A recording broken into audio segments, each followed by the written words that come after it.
Hey, good morning, everybody. The CR&E Morning Brew. We have, the 14th of July, I believe. How's everybody doing? See what we got in here. I don't like that music. I was trying to do something different there. I don't like it. Oh, wow. Well, geez. Guess I'm late to the party.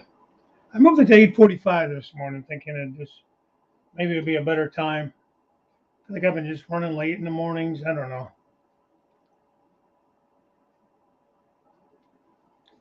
All right, let's start at the top. Otter Creek and Rio Grande. Dennis, how are you?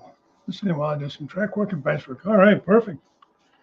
I do that a lot myself when there's streams going on. You can't always be in all of them. I kind of tried to clean up a little bit behind me. I found a little piece of my, let me slide out of the way a little bit. I found a little piece of my fabric from the old layout. So I just kind of clean that area up, give it a little bit of a little fascia there until I get my actual fascia. Then I'll hang the curtain below it. Steve 87th must be nice. I had to see.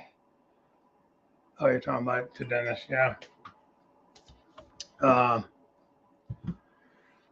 else we got going here? Artie, bronze again. Yeah, well, get an A for effort. Steve Childers, how you doing? Hi, Artie. Younger Steve, Otter Creek, and you too, Dave. Oh, well, thank you. Like that's funny, younger Steve. Also, just listening as I piddle around on the railroad. That's okay, man. That's okay. Feel free to jump in if you want to. That's perfect. Thank you. Thank you. It's still a work in progress. Finished the weathering on this bridge. I finally just had to put it down and said that's enough. Because you know how that goes. You can just keep going and going, and next thing you know, you got nothing of the original left. I wanted to get some, weathering, make it look nice and rusted up, but you know, I still want to be able to tell what color the bridge was. So, I don't know much of what you'll be able to see here, but yeah, she's good and rusty.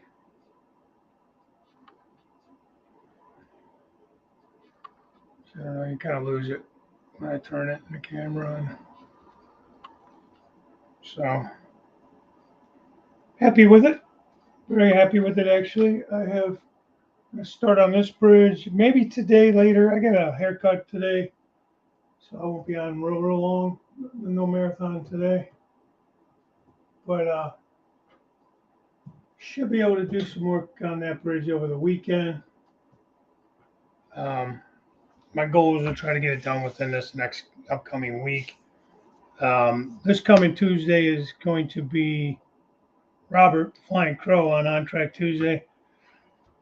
Then it will be my Tuesday, so the last Tuesday of the month. So my ultimate goal, is to have this scene put back together and, maybe not 100% done, probably still more detail work, bushes, things like that. But anything that needed to be out of my way as far as the bridge and that goes, I'm hoping to have that all done. Try to get a video out for that. For the third part of the river pour scene, hopefully the final of this series that's been, I don't know what, probably pushing close to 8 to 10 videos total when you add in the valley work, actually the river valley part of it, and the river bed part of it, and the pour. Sorry, I just kicked the camera stand. Let's see who else got it. Rick Arnell Railroad. Good morning. Train room is cold as 7-Eleven cool room. Trying some heat. John Scully, Wigwag, how are you? John is in here. Good morning, John. Rick is in here. It's good. John Manaki, good morning to you, sir. Hi, Dave. Good morning. Carolina Foothills. How you doing? Oh, where did I put those at? Oh, I showed him last week. I got the, he made me some Jeeps, little like Jeep Cherokees, 3D printed. I got those. Still got to paint them up and everything. Thanks again for that, Dave. Look good. Norfolk and Western, good morning. Just uploaded a video of Union Pacific Railroad spikes. Okay, cool. We'll have to go check that out. Steve 87. Oh, Steve must have had to leave. He got a meeting or something. Oh, can't stick around, have a meeting. Take care of. All right, Steve. Thanks for popping in. If we're still on, pop back in. I don't know. What do you guys think as far as the time goes? 8:30 was fine. For some reason was having issues trying to get myself set up for it. I don't know why. I guess I could have set things up. I have a bad habit of not setting up ahead of time. Like I could have set all this stuff up ahead of time. So it was ready to go. So all I had to do is come down here and go. I've been thinking about moving it to 9. I don't know if that's good or bad for people. I know Artie, it might not be good for Artie. Oh, hey, Heath, how are you doing, Heath? It's not the 7 a.m. morning brew. It was the 8:45 morning brew. Usually I go on at 8:30. But I posted last night it was going to come on at 8:45, so I figured I would give people a heads up on that. I wasn't just running late on accident. It was intentional. So there it is. I'm looking for your comment. Well, that's good. I'll make my 200 subs by August. Yeah, you got to be getting pretty close. I still look at your sub count, man. I can't believe it's not more than that even. But okay. Hey, every little milestone, man. That's what it is. They're all milestones. I was shocked when I hit 100 at first, So, thanks, Wiggles. 198. All right, guys. If you're not subscribed if you're not subscribed to Artie, go help him out. Show him some love, man. Or at least share his page with your friends and try to get him up there. So, I don't know if that's a mute.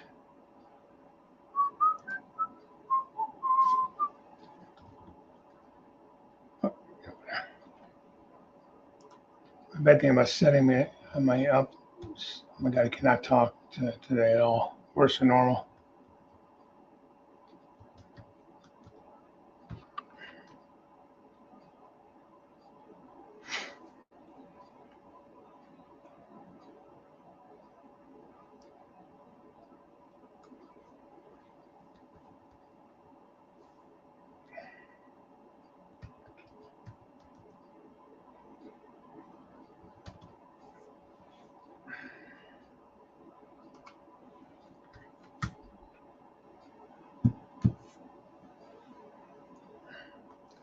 Damn it, Artie. You can find your channel.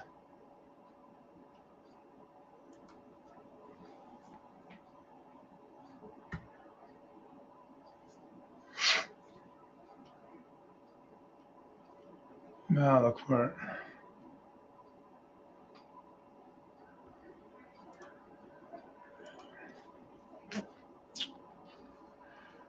Let's see. Cricket River East. I'm so tired right now. You could tell me that it's Thursday. I would believe you. Hey, it's Thursday. You believe me? 2019.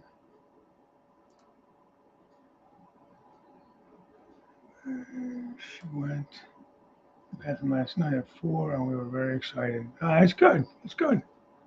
Talking about your dog, right? Surgery went okay? She had knee surgery or something, didn't she? Heath?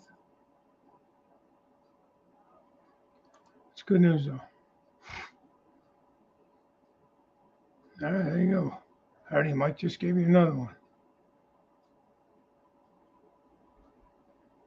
Let's see, Heath Place tricks, gotta watch out. That's what Norfolk and Western Railroad man said.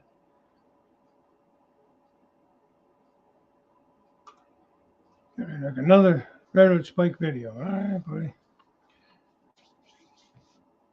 If we ever need information on Union Pacific Railroad spikes, we know who to get a hold of.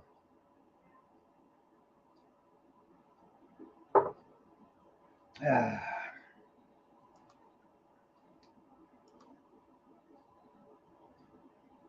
Give you a shout out. I'll give you a shout out right there, buddy. Norfolk and Western Railroad man. Go watch this video. He just put one out. He's going to put another one out. Union Pacific Railroad spikes. I'm sure it'd be interesting. Let's see, Mike, Pudham Junction. I don't know if I'm saying that right or not. Says good afternoon, Humanity Junction, Heath. So, I see that Otter Creek and Rio Grande is going to be working on some track and bench work and track. What is everybody else doing today? Everybody else working on anything fun?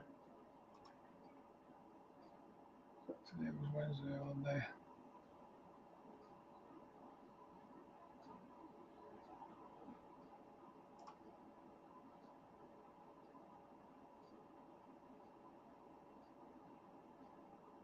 Lost today.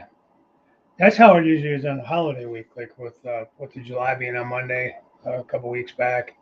Like I was off all week because I had Monday off, which I don't usually, so I thought that was Sunday. And Sunday I thought was Saturday. Because it's better than the other way around, you know.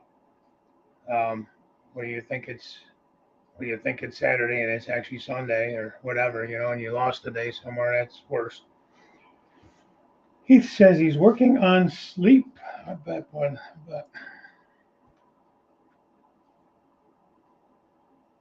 Have a new cup. I don't know if I showed this last week or not. Stormy Sky Rail Productions. So if you haven't checked that channel out, go and check them out. There's some good rail fan work and stuff. I'm drinking my Freedom Hill cherry blend this morning. It's good stuff. Good stuff. Even the wife likes that one. Anthony Dodge. How are you? There you are.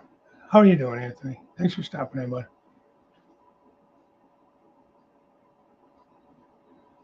Yeah.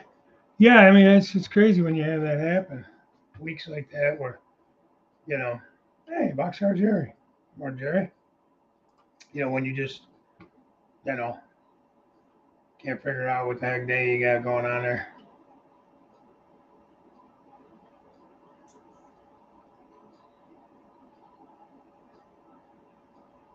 Oh boy, Hardy already started stuff. It's too early in the morning for that, Hardy.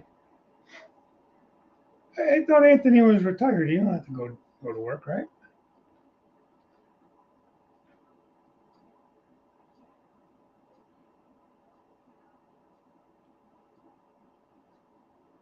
So,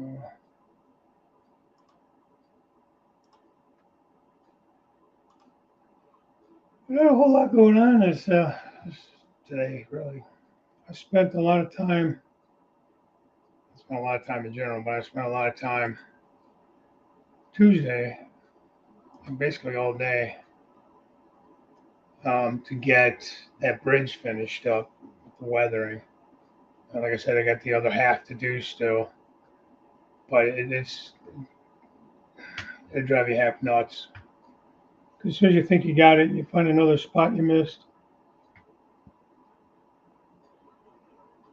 Oh, yeah, well, that makes sense.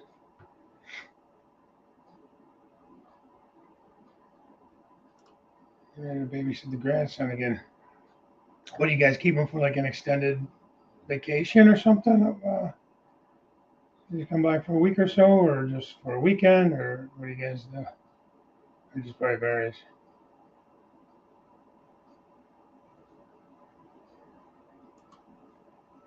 Oh, we on vacation? Fucking Western? Thomas? Here's the Union Pacific Grain Train. I'm in Durant, Oklahoma. Oh, cool. I got a friend that lives down in, it's called Kingfisher, Oklahoma. Don't know exactly where that's at. In relation to like Tulsa or Oklahoma City, that kind of thing. But it's at oh man, he's a good guy. I'd like to meet him someday.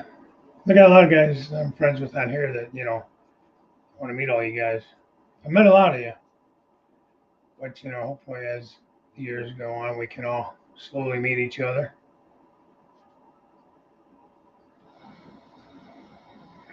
But yeah, it's my buddy Troy Broderick. Check his channel out too if you haven't. He does really good stuff. 33 Union Pacific Railroad spokes. All right. Let's see. Wigwag was off for 2 weeks. Okay. What's a nice little break? Hard to go back though after 2 weeks. And that happened over the 4th of July. It ended up being about 2 weeks. I had a week's vacation, but with the holiday and everything, and then the way I ended up working my schedule it was just about 2 weeks off. And it was tough going back. This was my first full week back. First week back was only 2 days, so that wasn't too bad.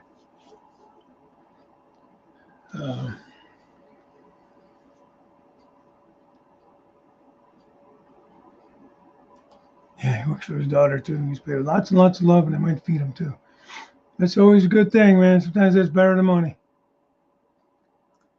Now my daughter drops him off when she has a day job out of town. Ah, okay. Well, it's good you guys are able to help out like that,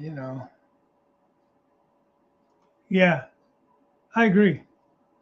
We should. I mean, my email is in my my about information on my YouTube page. If you guys around Ohio want to try to do something like that, definitely email me. Try to figure out a time. I know Pappy's in Ohio. Martin Searsma's, I think he's around Cleveland, actually. Wigwag. Who else? Gary. That Erie Lackawanna guy. ELDS P45, I think is what his channel is. I always get the lettering wrong. Anthony, what's up, buddy? I get to work from home today. I've been gone. Oh, you get home today. You've been gone since June 30th. I wonder where you've been. I haven't seen you around too much on the chats. Jeff, the railroad enthusiast. Good morning to you as well. Where's Artie this morning? He's normally with you. Yeah, sometimes I haven't posted a link yet. John's in Indiana near South Bend. Well, John, we could maybe work something out where we can kind of come more northwest or central west Ohio, where maybe it wouldn't be too far for you to drive in and meet up with us too. If we did some kind of a, Ohio area meet and greet. Anybody could come if we ever do one. But yeah, that would be kind of neat. Let's see, somebody else popped in.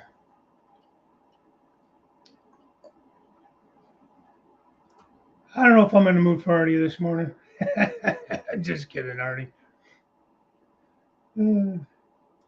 I gotta bust his chops constantly. It makes my morning.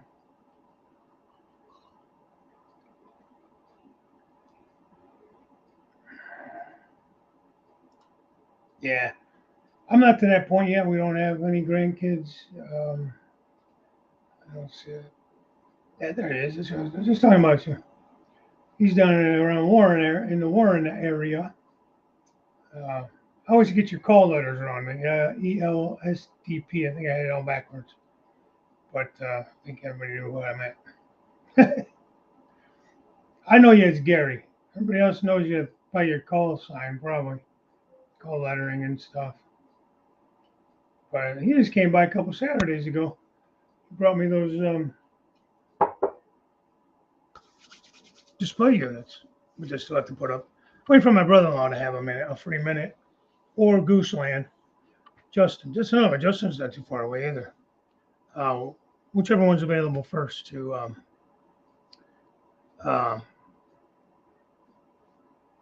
give me a hand putting them up, because they're kind of bulky and heavy. I don't want to mess anything up, because I'm going to kind of hang them up on the wall. So I need that second pair of strong hands. My wife could probably help me, but you know, Madisonville, Kentucky at the L&N train station. Yeah, I mean, how close is Madisonville to Ohio? Is it like on the line? I mean, I don't want to go way down in Kentucky. And my son's at Fort Campbell, well, stationed at Fort Campbell. So, I mean, I don't know. That's kind of it's like an 8-hour drive for me to go to Fort Campbell. I mean, I'd have to stay overnight if we went that far out. It wouldn't be like a day thing. Which, whatever. I want to say hi to AJ the artist. AJ, are you the same as AJ's Weathering? Change your name up or something? It's the same guy? Okay. I found this on the web for how do you the same as DJ's Weathering change. Shut the hell up. I never used this Siri thing, ever. So I have no idea what that's about. My son sent me something. Oh, sweet.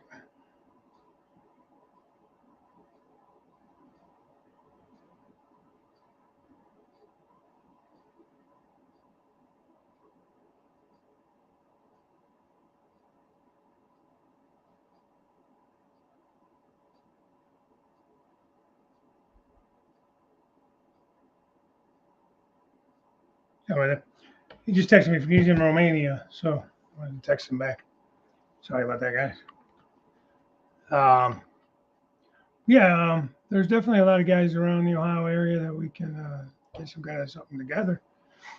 Hey, James Galton, good morning. Hey, how's everything going? You finally getting things settled in there, and things getting a little bit back to normal? Lee's here from Anfield Road. Good morning to you, sir. I just saw him there, yes.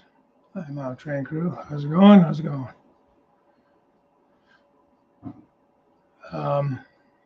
CSX train that goes right through Madisonville, Kentucky. Okay. What's that town down there in Kentucky where they run right down through Main Street? What's the name of that town? On the tip of my tongue, I can't think of it. Right down through all the old buildings. I'd like to recreate that, or at least somewhat. Have like a street running scene.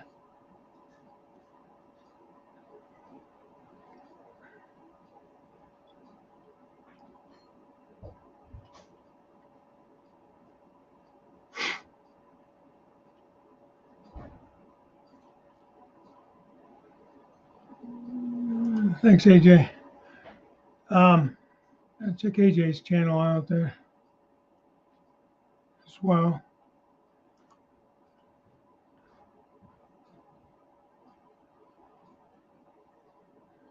Streamlight duties.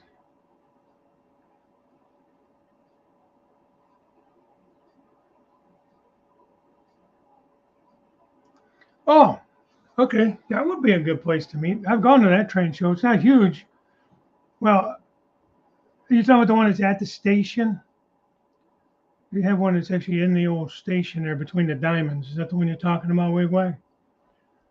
I've been to that one a couple times.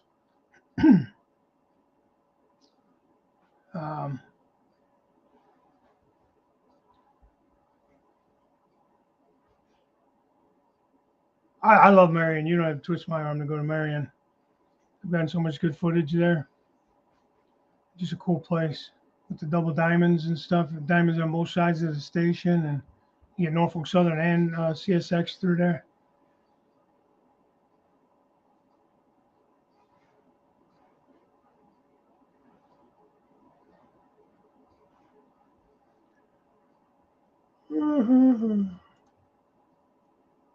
Yeah, I already was asking you, Norfolk and Western, if you're from that area. Oh, and you said yes. Okay.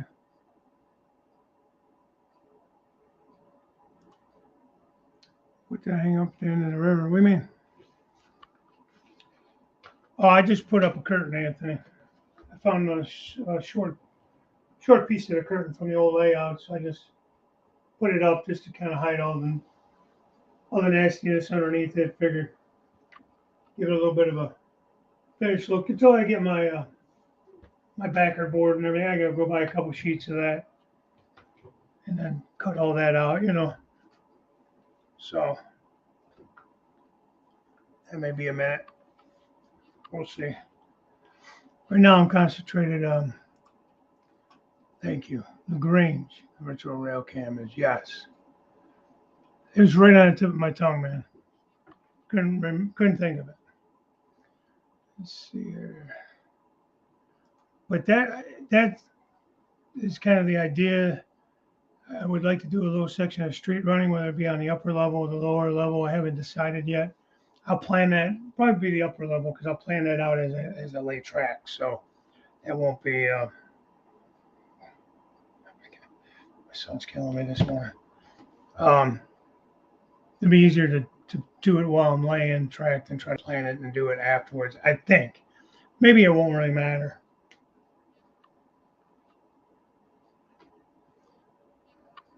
Daryl? You said Daryl's here. Oh, there it is. Morning, Dave. Friends with the chat. Finally had a chance to type as I'm driving. I don't get no action or nothing, Daryl. Thanks for stopping in. Appreciate it. I totally missed Sparky's chat last night.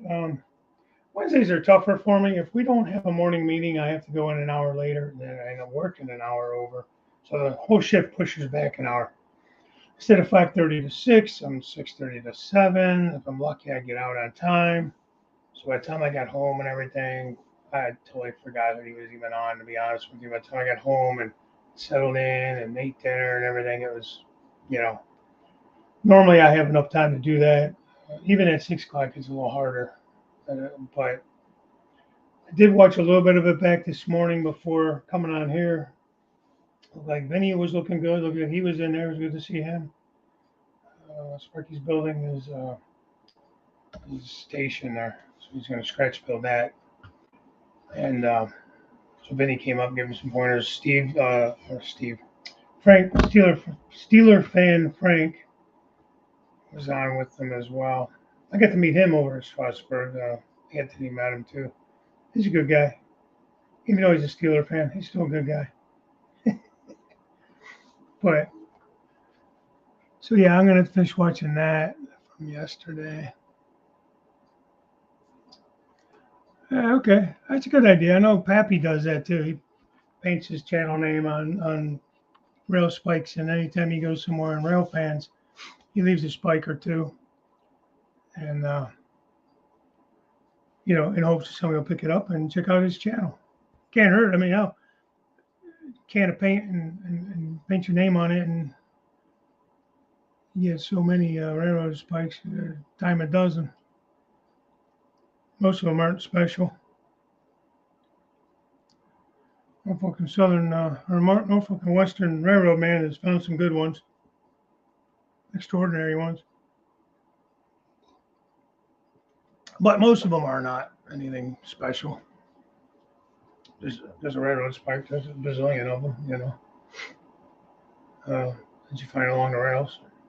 So what does it cost you to paint a spike and leave it somewhere when you're rail fan? You leave the right side water and just sand it back. Of the river, you mean? Both sides are talk about that. I mean, you got water on both sides of the, what the hell is this thing called? Middle pylon. Then you got, your bank here and the bank here.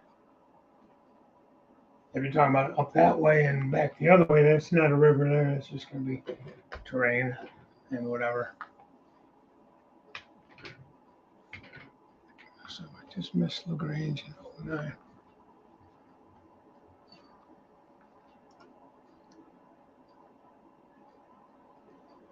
Hey, Kurt Doyle. Evening or morning, should I say, Dave? Well, it's morning for me. So whatever you want to say. I know it's not morning for you. So,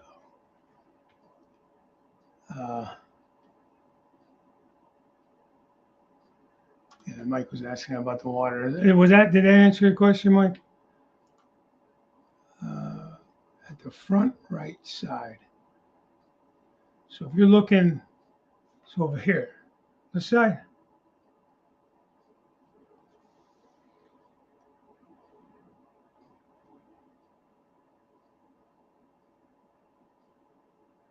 Close your fridge door too. Yep. Curtis will get breakfast for his wife. This is just, if you're looking at this is just a curtain. I kind of hung it on an angle just to kind of cover the plywood or the 2x4s and stuff. This is water here. I guess I'm just confused by your question, Mike. And then don't take that as anything personal because it's not hard to confuse me. But yeah, this is, I'll tell you what, it don't take much to get dust on this. So it's going to be fun trying to keep that clean. But yeah. Yeah.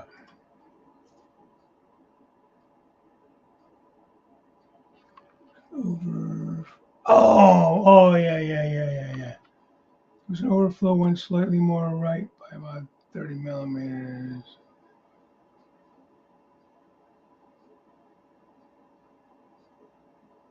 Then I had a little bit of a drip. You can see maybe right here on the, just a little drip right here. It was over here on this right corner. If that's what you meant. Yeah, it was fine. It didn't go. I was able to get underneath there with some tape, some blue tape, and then some duct tape. And it was just a very teeny leak, but that was enough to slow it down, enough to keep it from getting bad. Okay, Dave, thanks for stopping in. Appreciate it. Have a good day at work. Don't work too hard. Looked like a bend. Wondered if you left it on. I had a piece of backer board up there originally. That's what I used to hold everything back. I took that off because I wanted to actually put a nice piece of backer board up there that doesn't have a ton of holes in it. And then I want to, carve it out real nice. I'm going to carve the like the embankments into it, and it'll be flat here, of course, by the river. And I'll do the other side and bank it up. I'm going to keep the bottom even all the way around. And then the tops, I'm going to kind of probably do some,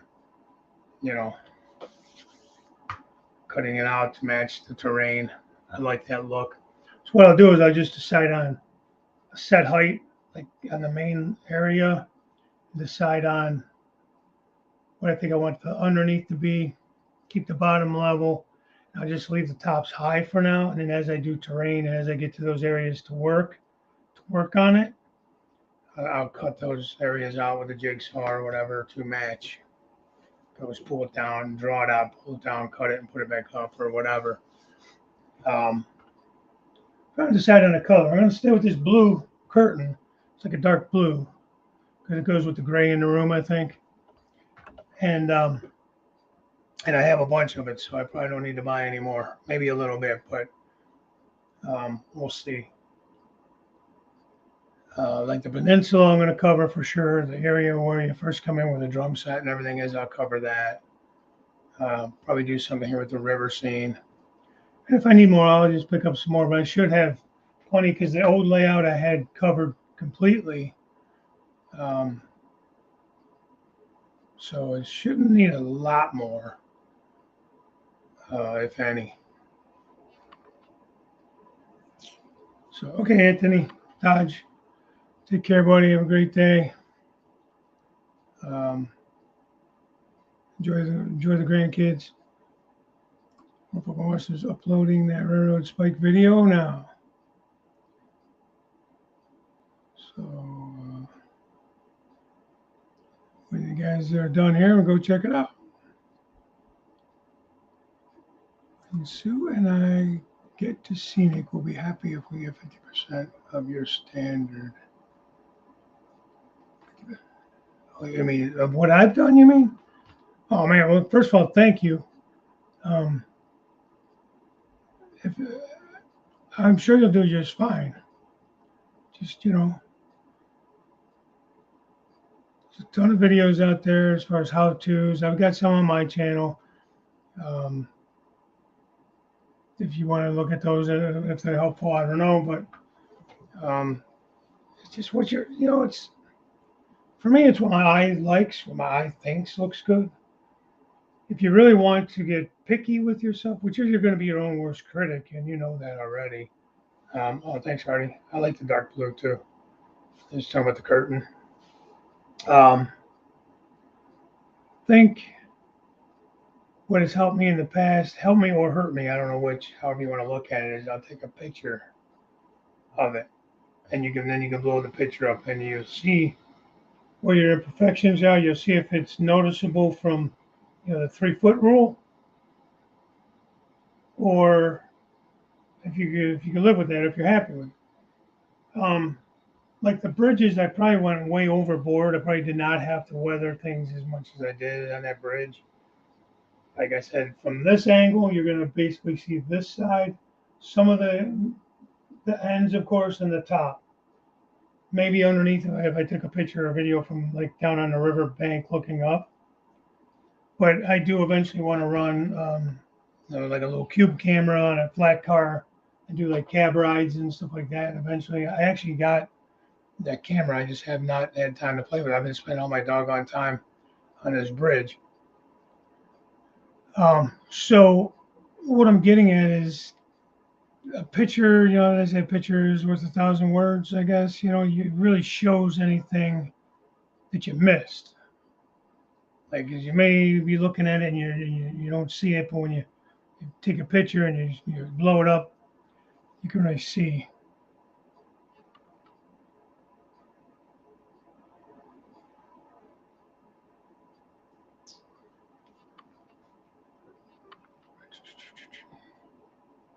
Yeah, Mike, definitely. Like Artie said, don't ever be afraid to ask. If anybody's a jerk about it, then they ain't worth your time, anyways. This is a hobby, man.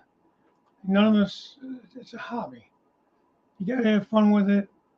If you're asking for people's opinions, you know, it means you part of it you want some validation, but part of it you want to get better at what you're doing, or you want to know if you did well. You know, you guys just need to have enough common sense to give an opinion without being a jerk about it. You know, and there's a way to give like constructive criticism. I'm not saying, you know, lies. Oh yeah, it looks great when it looks like terrible, but you know, then again, everybody has their own skill level, and I'm not. Believe me, I appreciate you guys think this looks really good. I do too. I'm not going to say I don't. But at the same time, there's guys way above my skill level that, like Boomer Diorama, for instance. You know, that guy is top echelon, probably. You know, him, Luke Towan, Kathy Millett, those kind of people. Just as examples off the top of my head, there's many, many, many more. You know, but you know, those are the guys I kind of eventually strive to get to that level. And the only way you're going to get better, like they say, practice makes perfect, you know.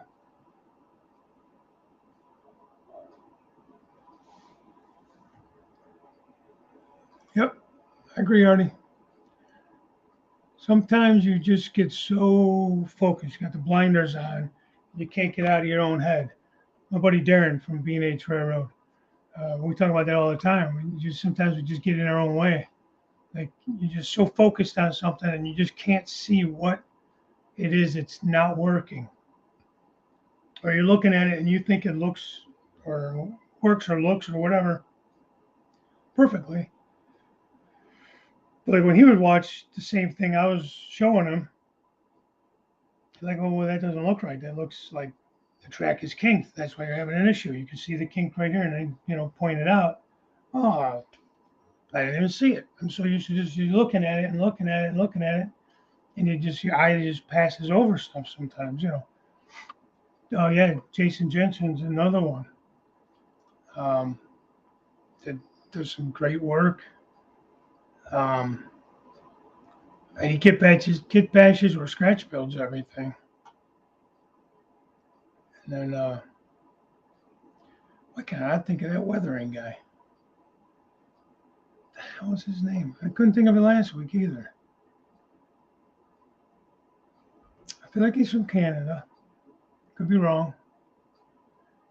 He always says decals instead of decals. Oh, the Pixel Road's another good one. Pixel Road, is that his name? So I'm done. Pixel Depot.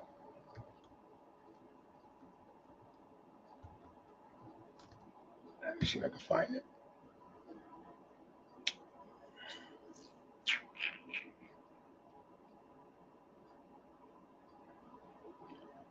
Yeah.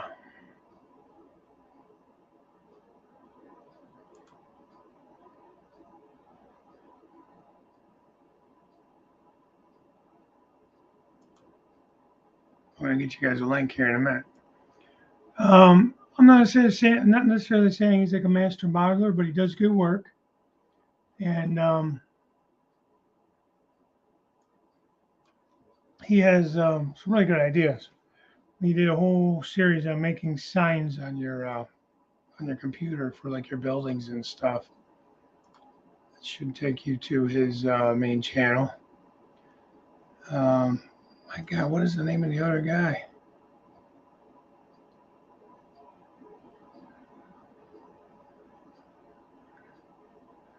Yeah, that was a heck of a video there with the when he uses that sky blue instead of silver. Hey Bernard, how you doing? Sounds like violence, yeah. Exactly, John. Everybody has their own little technique, and sometimes you even intermix them, techniques. And some guys are good at certain aspects of the hobby.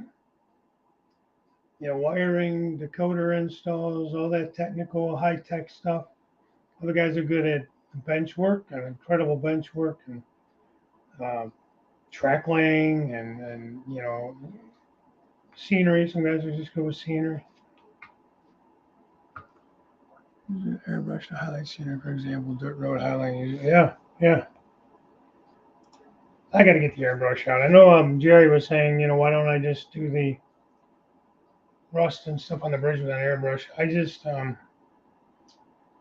oh, that's another guy. You guys haven't, thanks yet. Thank you, Anthony, first of all. But John Arthur, oh my God. Hey, Anthony, did watch his last, I'm trying to catch up on his videos, but I watched one that was a couple back. He got this stuff from Michael's. It's like a grass mat kind of thing, but it's out of stock. It's discontinued. I can't seem to find the damn thing anywhere. It's really cool. He does a lot of stuff with teddy bear fur, different things like that. A lot of the is it Wahlberg that makes the scenery material, and Silfor and all those guys. He has just uses a lot of that kind of stuff too. Amazing job he does. But yeah, I want to get some of that stuff, and I can't seem to find it. I don't like that.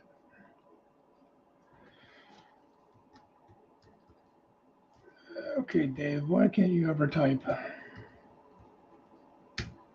But I'm hoping to meet up with him. I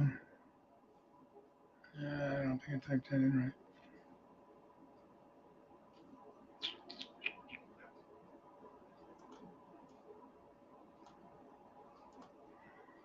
Hmm.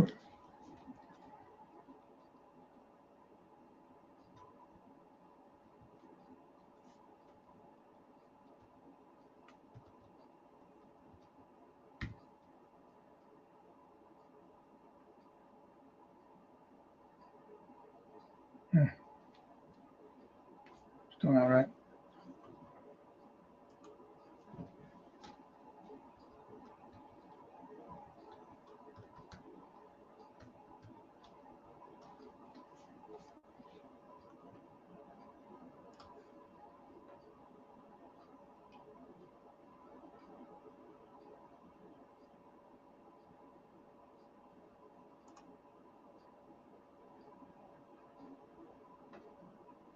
Ah, there he is.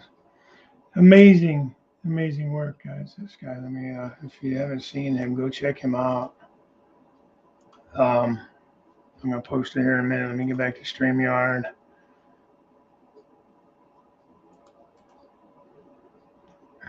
And I catch back up on the chat here.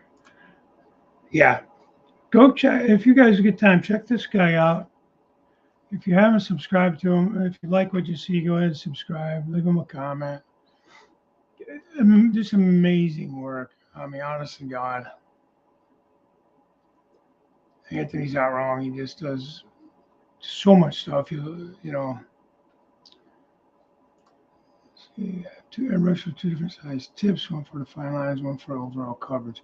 Yeah, I need to get some different like tips. I need to do better with my airbrushing.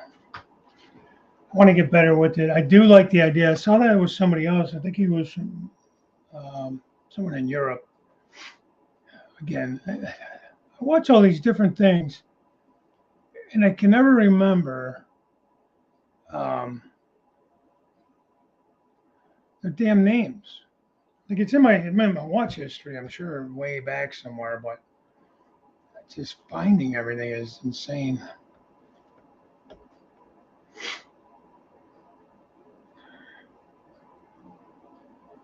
I saved it to favorites or something, maybe. I don't know.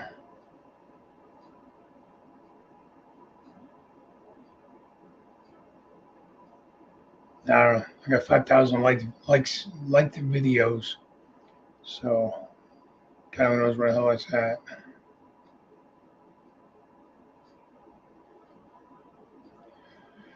Well, I'm not gonna go looking for it now.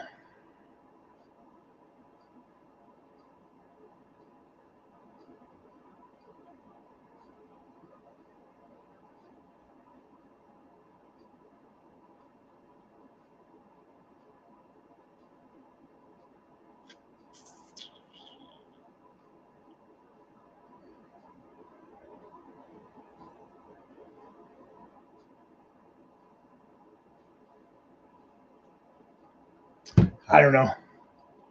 It'll come to me eventually, but he does a lot of that. He does the scenery and he airbrushes, or he'll take washes and he'll color with that. So he's not overly concerned with the color of material he's using because he's going to paint it anyway. So that's something too. Because how many times have you said, man, if I could just get that woodland scenics color and stuff in this color or that color, but it's out of stock everywhere. I just can't seem to find it at a good price or whatever. Use something similar in color, and you can always airbrush it. I would assume if you go lighter, it'd be easier to airbrush darker than the other way around, but maybe not. Sorry, I didn't mean to get off track. I really wanted to find that. The fabric store, my wife, she was looking for quilting supplies. I ended up buying a fake fur. Yes, I did the same thing. I haven't done it yet, John. That John Arthur has a good video on it. He actually learned that from Stephen Bennett. That's another guy. Oh my God, that's another guy. He's a little long-winded in his videos, which you could say that about me too, I guess. But holy moly, you guys have now looked at his stuff. He models, I think, the 1950s Pennsylvania Railroad. And it's a home layout in his basement.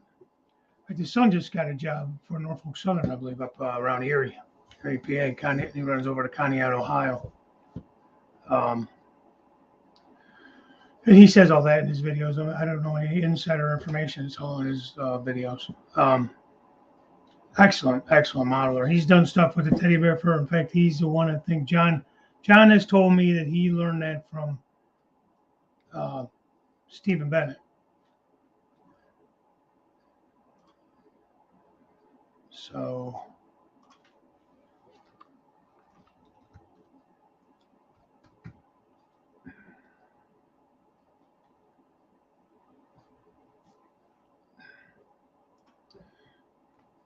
a lot of this today. I think it's gone. I think that's his Steve.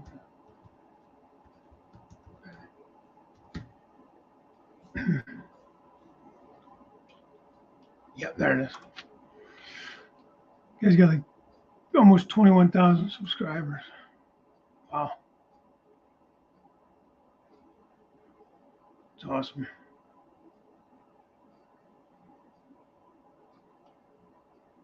I like how he did that.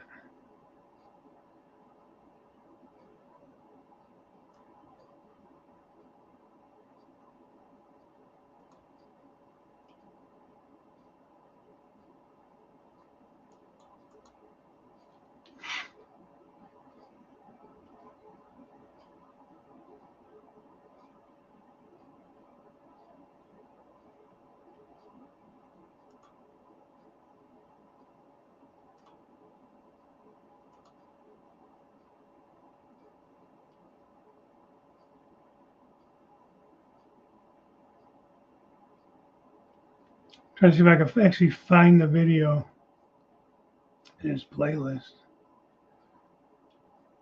He does a lot of like, there's a whole playlist on building fast tracks, controls on electronics. He's very, very into all the extras like that. You know what I mean? I don't see it in there. I just popped the homepage up there. Should be the right thing. Sorry, guys. I know this is enthralling watching me just look for stuff online. Trying to share stuff with you, though. But yeah, I did pick it. It was just a tiny piece. I think I have it up there. Found one in white that was a little bit longer haired, and one was like a tan that's a tiny bit shorter haired. But you're going to probably cut it or shave it, things like that, anyways. So, yeah, definitely check him out too.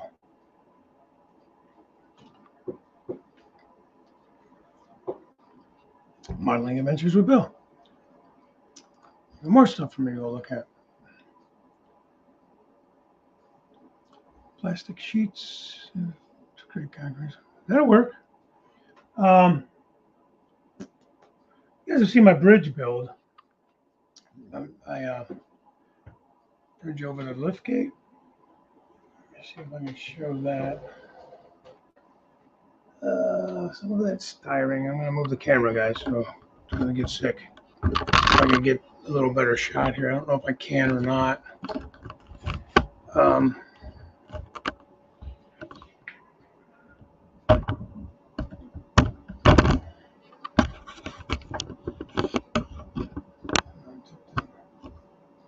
Don't pay no mind to this edge part. That came out crappy. I need to fix that. But that there, so I need to get a little closer. That's what I don't like about this camera is I cannot get, there's no zoom on it. So I guess I'm going to have to finally break down and do a different camera or do, you see how I kind of scratch lines into that. Maybe you can, maybe you can't.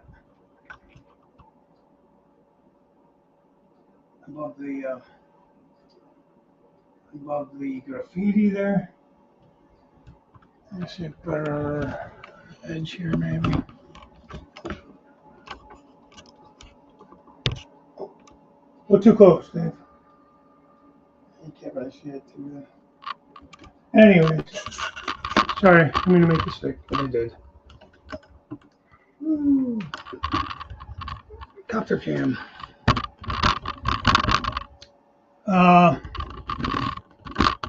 Anyways, Artie, what I'm doing that for is that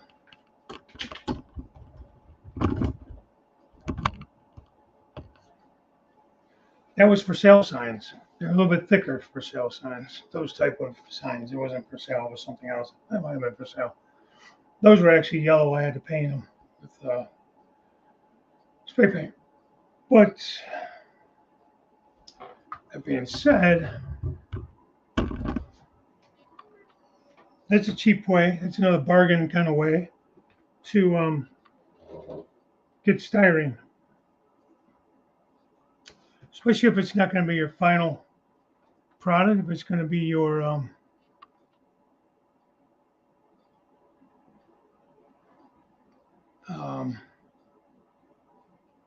base. Hey, off the rails. Good morning.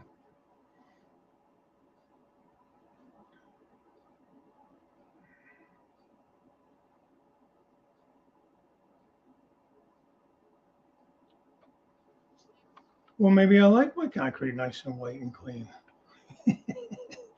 Not really. I just haven't gotten to it. I got some powders I'm going to try just to dirty it up, you know. But, you know, that was an attempt at a bridge over the, it's on the swing gate. I'm not overly concerned with it. Hey, Burris. How are you? But no, but seriously, off the rails. Eventually I'll get back around to it. You know, it's one of those things. I mean, Lobby has some thick paperboard I'm going to use for my sidewalk match up for the Lionel and MTH buildings. Okay. Is that almost like a foam type board or no? It's more of a poster board? Maybe.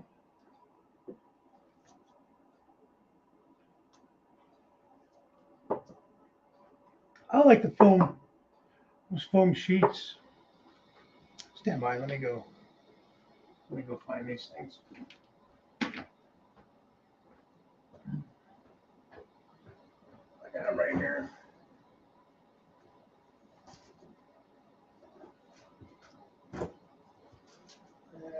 What else did I use? I showed you that foam sheet stuff before. How well it, in my opinion, how well it works. A piece of track. Stand by. I'll be back. Piece of track I can use. Oh my God. Some days my body just wants to hate me.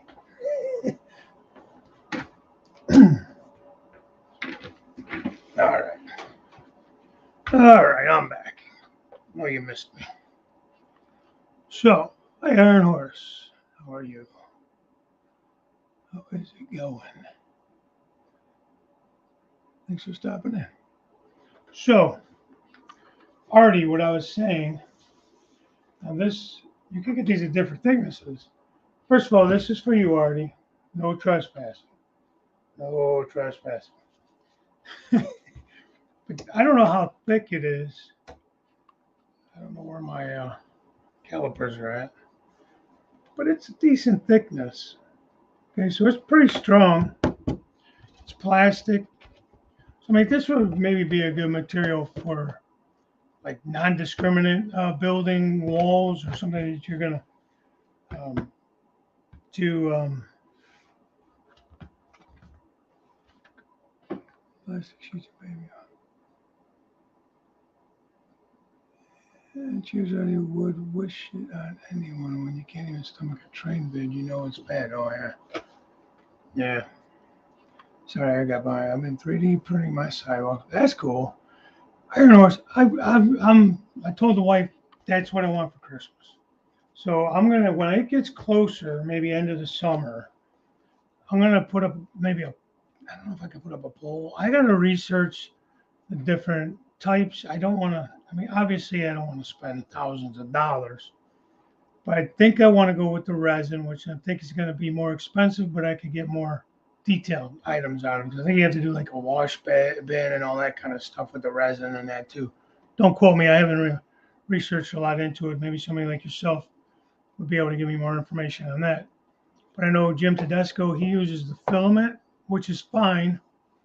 You just can't get the details that you can with resin, if I'm understanding it correctly. Again, correct me if I'm wrong. So anyways, this is a possibility, Artie. Again, you'd have to cut it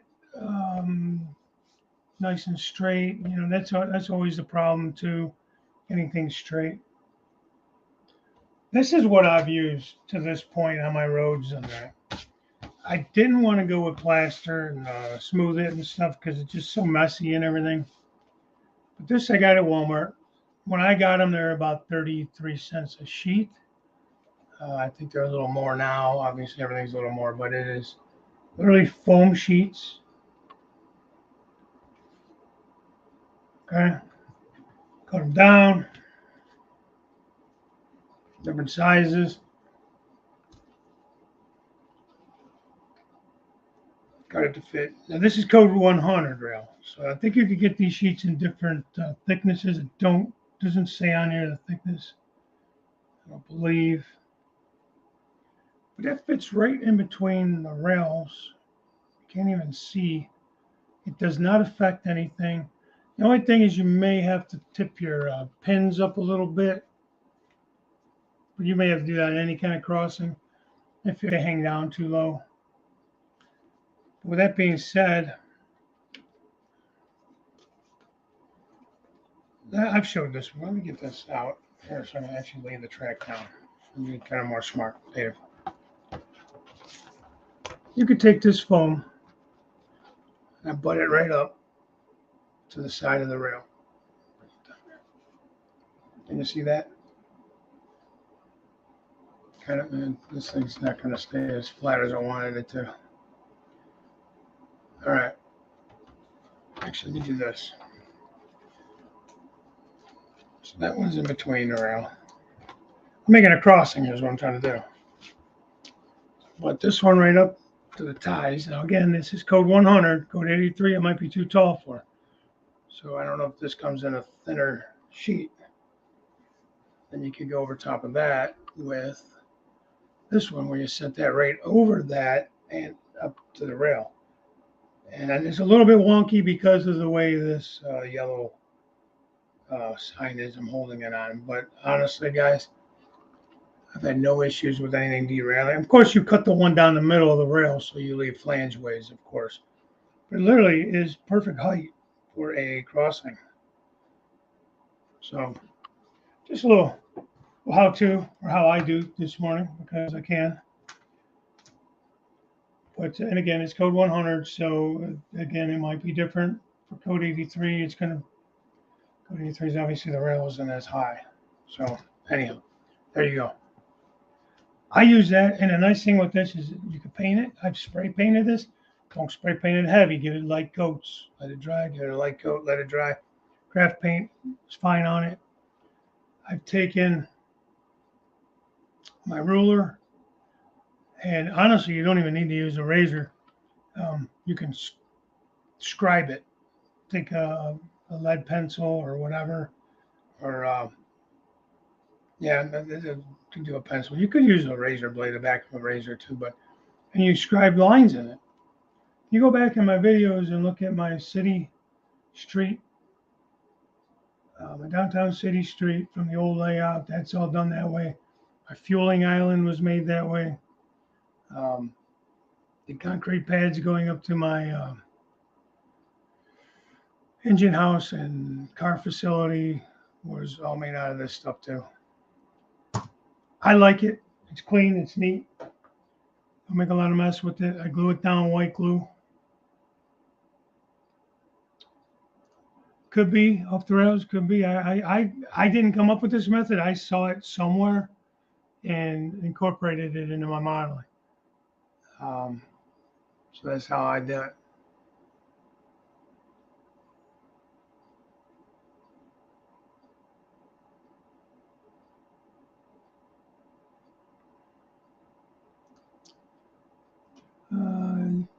With being HO, you might be able to get away with filament. You can get pretty good detail and scale. You can tune it in pretty good. Okay. I just with filament, I don't like how you get the lines. You know, you get the lines a lot of times from the filament. Yeah, filament. I'd rather not have that.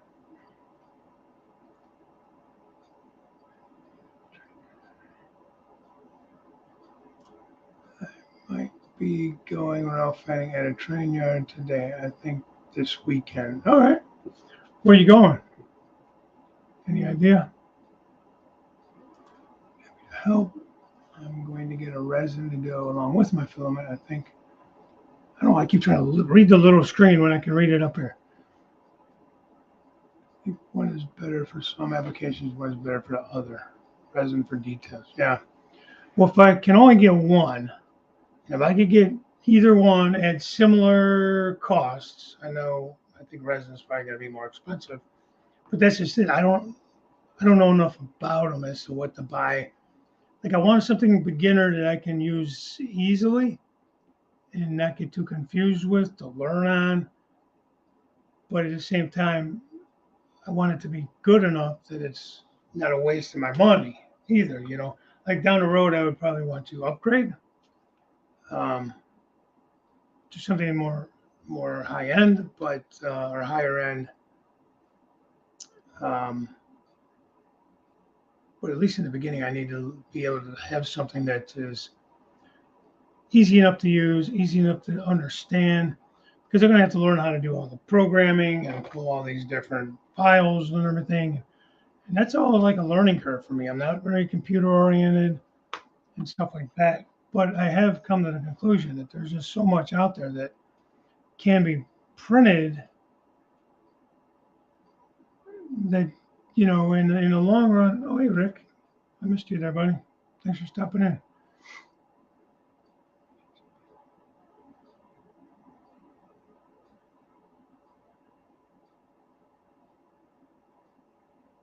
What the heck is that? Keep an eye out for electric fry pan. Clean upside your hooks. I don't know, Artie. You're different, buddy.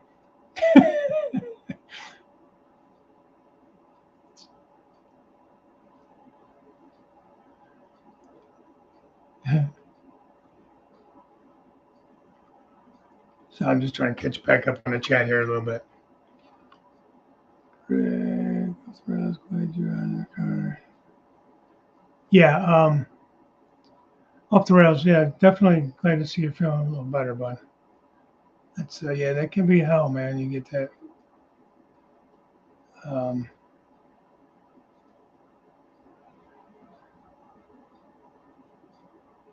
it's so funny when you do get the.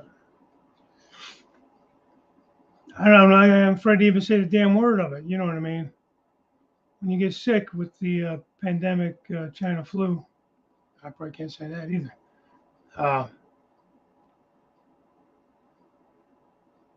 It's so weird how some people get hit so hard with it. They're miserable. And some people barely get the sniffles from it. It's crazy, man. And there's really no rhyme or reason that I could think of. Folks Bailey.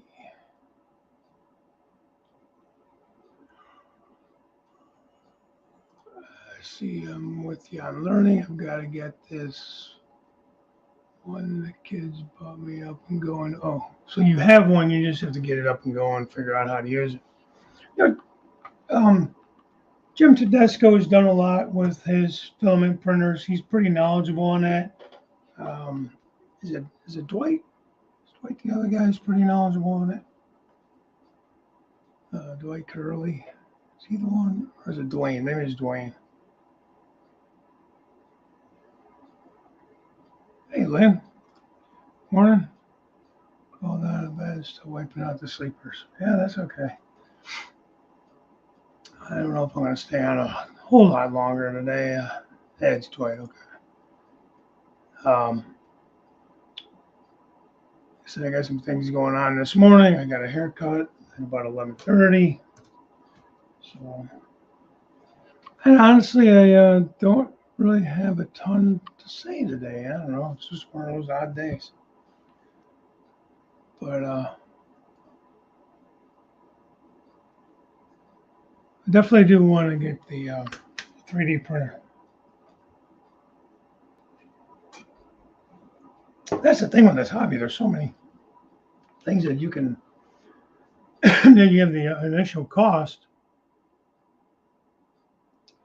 But I think in the long run, yeah, depending, I think there's enough free files out there, and I think there's enough that you can modify. Don't quote me. But, you know, once you have a file, even once you buy the file, I think it's yours once you buy it. You can reuse it and stuff, I'm pretty sure. So,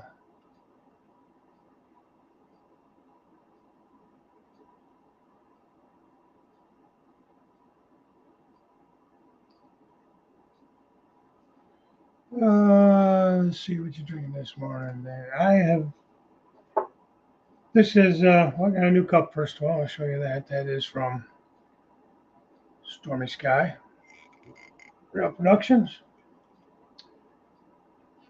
I got the darker blue color. They have all kinds of colors, and this I liked. So check that channel out. This is Freedom Hill Coffee. It is their cherry blend. Kind of got stuck on that lately. I like it a lot. You guys know I also drink Black Rifle. And if I just want plain old Joe, I'll drink the Maxwell House medium blend, whatever their regular original is. Some days I'm just not particular. And, you know, so you start to buy some of these other brands. Freedom Hill's a veteran-owned company. Black Rifle as well. I think they both do different things. Like I know, actually, I think they both have a program where if you buy a bag, I'll give you a discount on the second bag. You can buy a bag and send a bag like overseas to the troops and stuff. So kind of like a buy one and buy two. They'll send one over to whoever, wherever, and then you get the other one. They do stuff like that.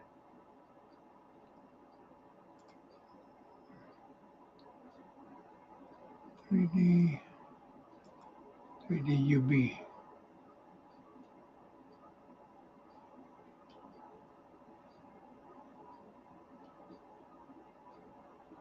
I don't know what that means. I missed something. Jeff, this backdrop is from, I bought this. This is from Trackside Scenery, Joey Ricard. Go to Trackside Scenery. I posted that last week, I think. He has a lot of good videos on like how-to stuff, scenery, just a lot of good videos. This is his business, and the backdrops and that. But he's also a modeler and he does great work and has a lot of good how-tos. Iron Horse. You don't need to buy any files, Dave. It's not hard and fun to do exactly like you want and need it. Okay. Awesome.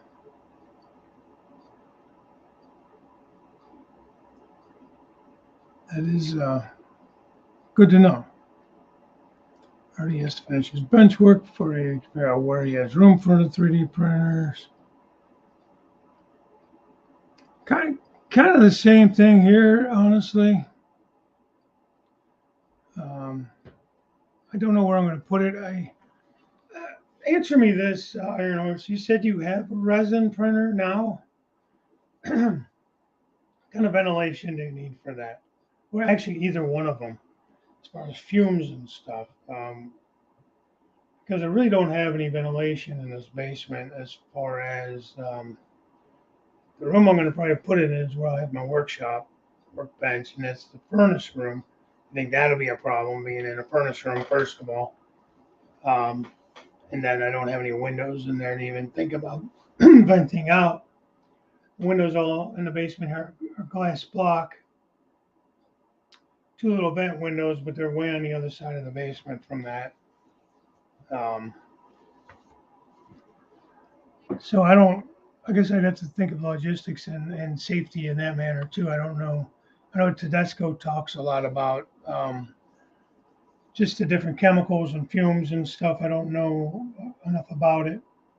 Is that an issue? Would that be an issue? Is that a worry? I don't have any respiratory issues. I think he has COPD in that. So,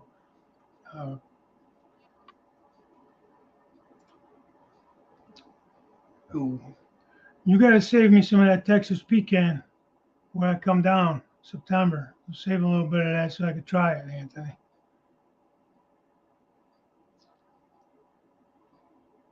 It sounds delicious.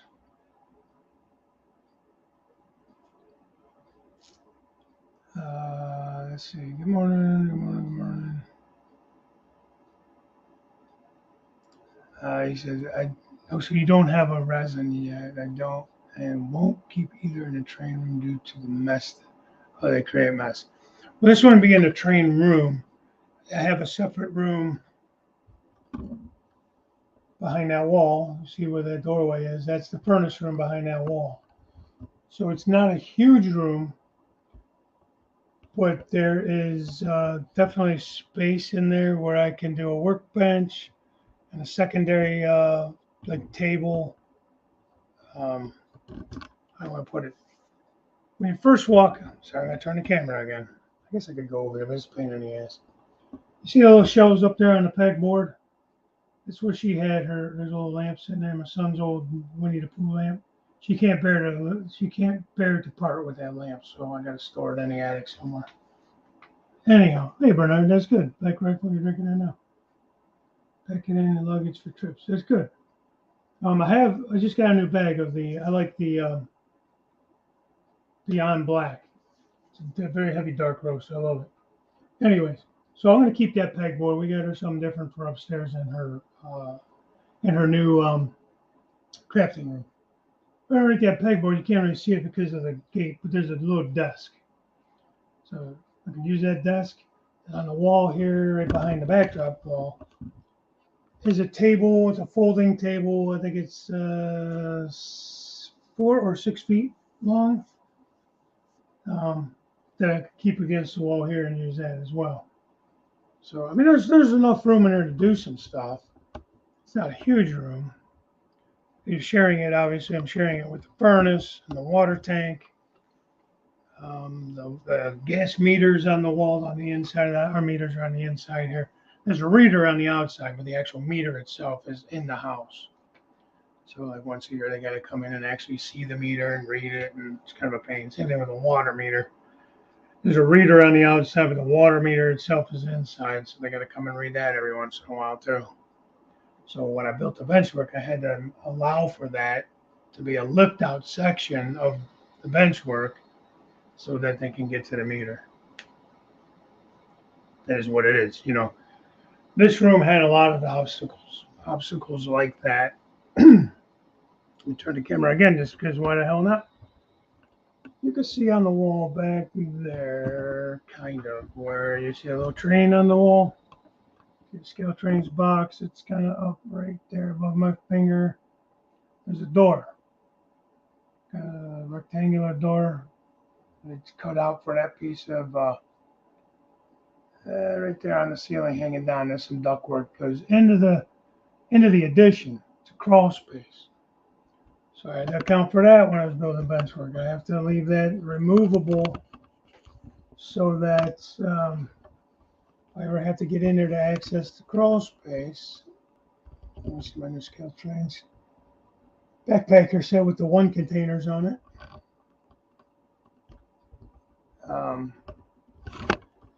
Oops. I turned it in.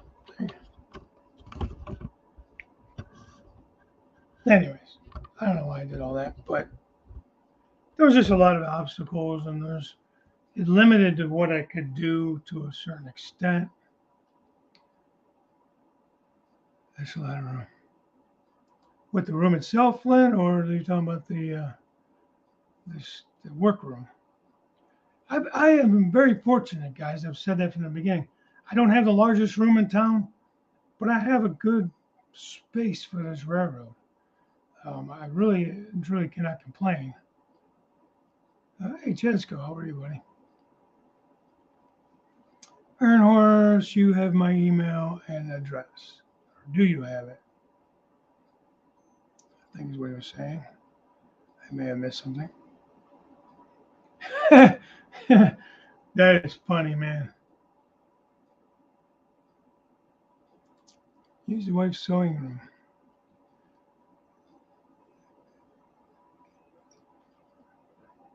I missed something. I have to go backwards. I have a resin printer. They are not hard to use, but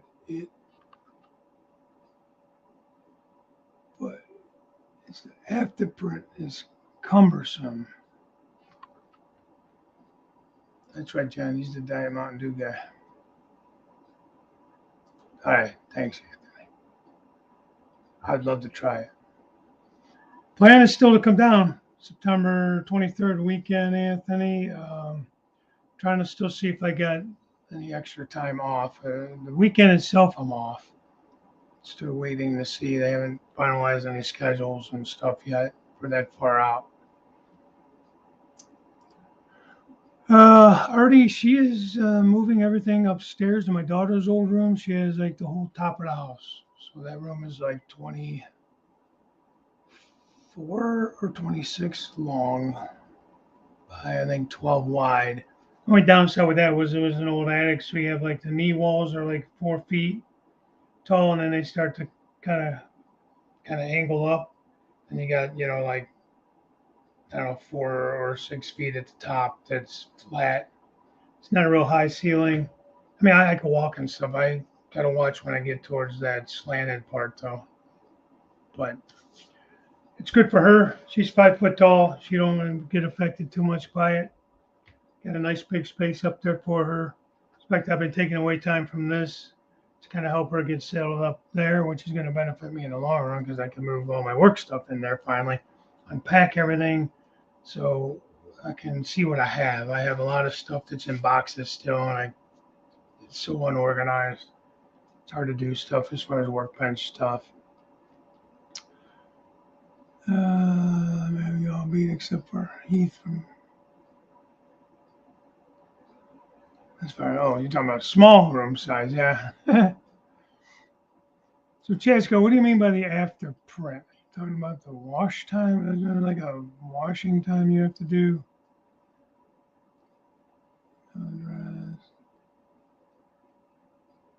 Hey, Jason. Train freak.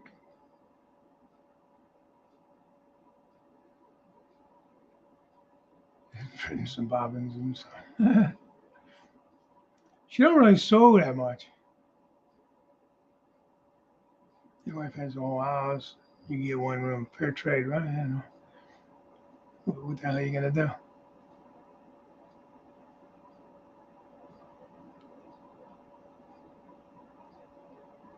Yeah, Anthony, me too.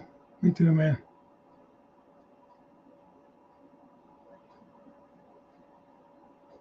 Yep, dog's telling you have to go if you want. Well, then I don't know how long I'm gonna be on for, to be honest with you.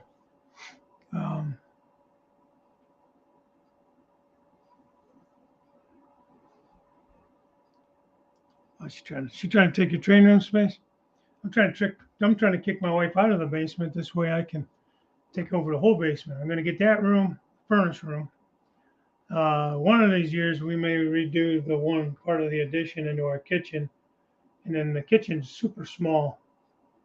But the rest of the house is a pretty decent house the way it's laid out. It's not a big house, but it works for us, and it's not bad. The kitchen's the worst part as far as size wise. But there's a good sized addition off the back of the house with a full bath and everything. So I think what we want to do is move the kitchen into that area, like an eat-in kitchen, and then turn the kitchen now into our laundry room because we do plan on. I think we've decided we're going to stay here and just do the winter time, maybe in the South Florida, somewhere like that. Snowbirds. When the time comes, I'm only 51. She's turning 50 this year, so we got some time to think about that still. But I think at this point, we're happy here. We're going to stay in this house. So we may look at doing that type of remodel where the laundry will be on the first floor, so we're not carrying laundry baskets up and down as we get older. Keep it all on the first floor. And I'll take over the laundry room. That's where I was going with this story. I'll take the laundry room too. Maybe a big staging yard or something in there. Or maybe move my workroom into there as well. And what I'd like to do is put a bathroom in down there, but I don't know if that'll happen or not. Just a half bath, toilet and a sink. So I don't have to keep going up and down the stairs when I have to pee. the coffee I drink, damn it, I gotta pee all the time as I get older, and nothing more annoying than that. I mean, there's the utility tub. Don't tell my wife. I ain't admitting to nothing. I will never admit to that. I'm just saying. It's almost a toilet. Could probably tie into that line at least. There's the actual waste line that comes from the other bathrooms. I could tie into that. Yeah, for me, like I keep telling her I want to put a coffee pot down here. I want to put a little refrigerator down here. She won't let me. Yeah, she goes, I'll never see you. You won't come up for air, nothing. You'll never leave the basement. Like, and what's the problem? I guess she likes me enough, wants me to see her once in a while. All right. All right, to see that, you have to watch how long you cure the objects as they can melt. All right. So let me go back up here. Yeah, if we ever did buy another house, John, it would be a ranch. Uh, our house is called a bungalow. I don't know if you're familiar, but we have 2 bedrooms on the main level with a bath, full bath, in the original part of the house. Past owners added on an addition. I think it's like 24 by 24 or 20. No, yeah, something like that. 24 by something like that. 24. I'll say 24 by 24. In that addition, it's divided in like one big open space, which kind of divided, and they had it half carpeted, half hardwood. So they had a dining room table there, and then they had a couple chairs and stuff. We're gonna hardwood the whole thing. It's just plywood underneath with the hardwood on top. But the original house was built in 1949.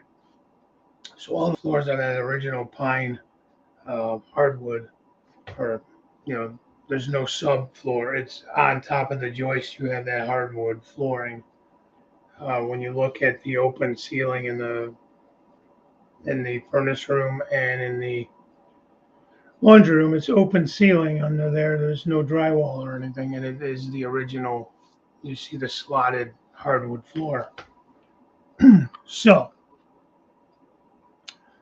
we want to hardwood that whole back section. I have access underneath it.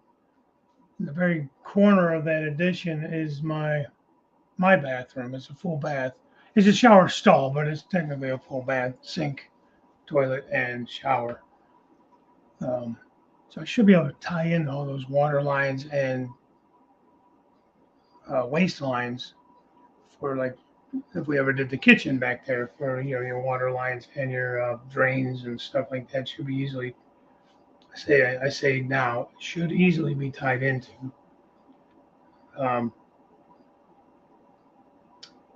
Where the hell I was going with that, I don't know. Oh, but the upstairs was an attic that was converted over to a room. It's just one big open room. That was my daughter's room. So she'll have that as her craft room, so she won't have to go up and down too often as far as stairs there.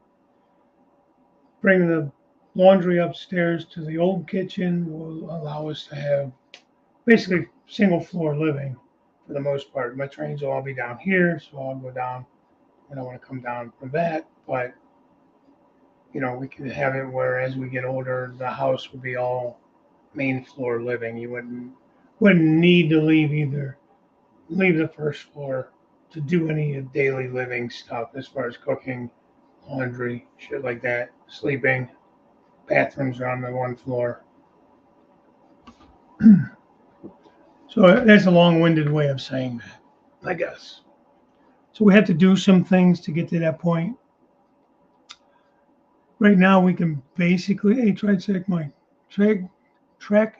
Mike, how are you? Crazy Joe, what's up, bud? Haven't seen you around in a while. Oh, thanks, Jason. I got to figure out something to do. I appreciate that. Towards expanding the layout in the next room, man. Thank you so much. Yeah, for you that don't know, I have become monetized in the last last month, so it's always appreciated. Um, hey, Plumber, how you doing? Or sorry, the Plumber 33. We're gonna stay with that. It's a good name. Uh,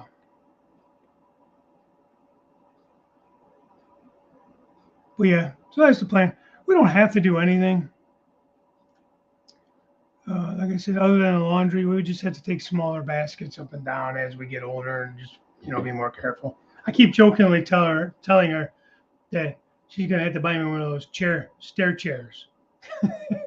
There'd be no room to get around it, but our new couches we got last year have the recliners in them, and they're powered, so you hear that, So we jokingly race each other, putting our legs up and down. The fun old people things you learn to do, I guess. But I said that's going to be the sound of my chair stair when we stair chair when I make you put one of those in. Oh wow, John, that's a big space, man. Mine is a weirdly shaped, kind of weird. It's more like an L shape. My longest wall is 22. That's corner to corner, so obviously you're not going to have tracks in the corners. They're going to be rounded. So the run is in the full 22, and this wall behind me with the bridges is 19. Again, corner to corner. So, the old layout was roughly the 19-foot wall and like 11 feet, which was half of it.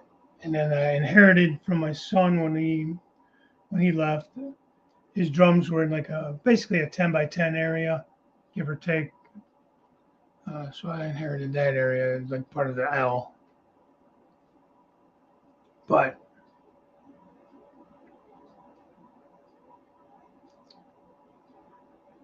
let's see what I got here.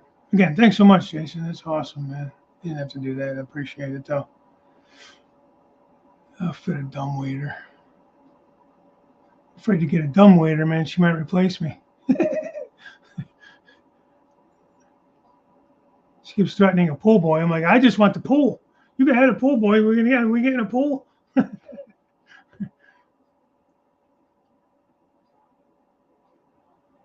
Make sure the pool boy gets some money, man. That's all. Trains are expensive. I gotta get something out of the damn deal besides the pool.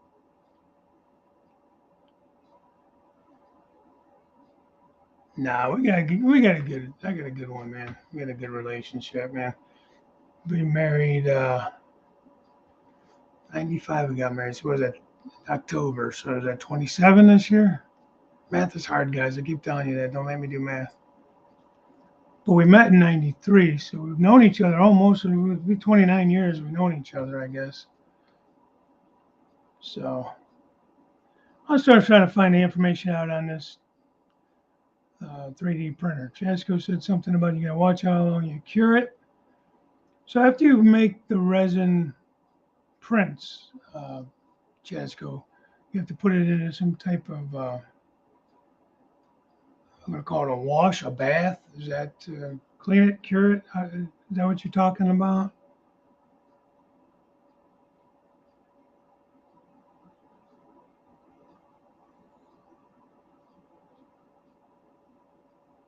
Jason was saying, what is a basement?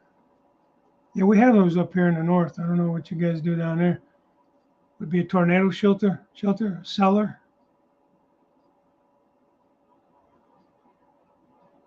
All right, here's another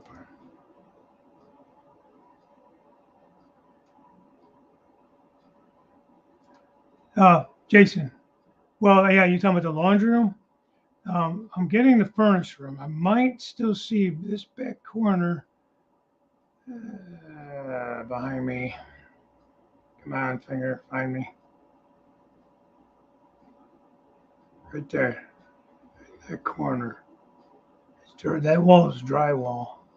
Got this did it easier. That wall right there is drywall. So I'm thinking the corner there, coming off the bridge, I might be able to squeak in a switch to go through the wall. Put a staging yard right behind that wall. Or I might have to come off of this side. Come through. Maybe. If I get the laundry room, which is a bigger room, it's probably, let's see, what is that wall there? 7.5, probably 7.5 or 8 feet wide by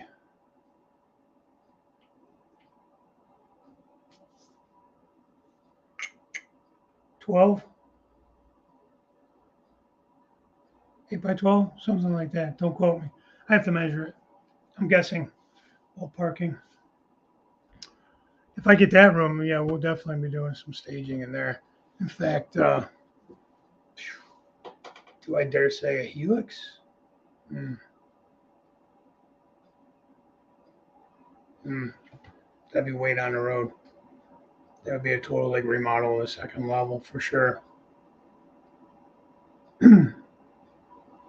What it would allow me to go away from the around the room climb, which we'll see how well that works out if I ever actually get to the second level and get the run. I mean, I ran trains up and down to make sure everything would stay coupled, and the climb was a decent um, percentage grade and everything. So yeah, we can definitely talk about that, even with just this room and the furnace room. Let's see, or you can soak the objects in a container with IPA, then set the objects outside for the sun to cure. Okay, well, it'd be kind of hard in the winter time. Do you need the heat, or is it more the light that cures? Um, Jasco, I know I'm way back in the chat here. I got lost. Let's get back. It's worth the fight. Wish we had basements down here. It would be a lot cooler.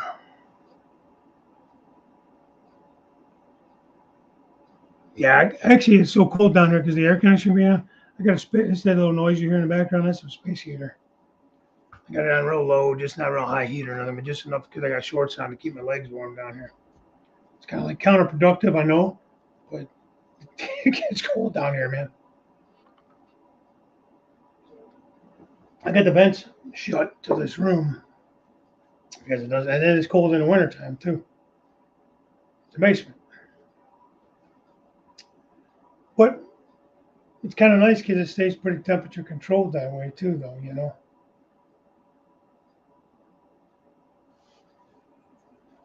So that's kind of nice. Let's see here. I feel like I'm a mile away from my computer where I'm sitting. Sitting at my desk here.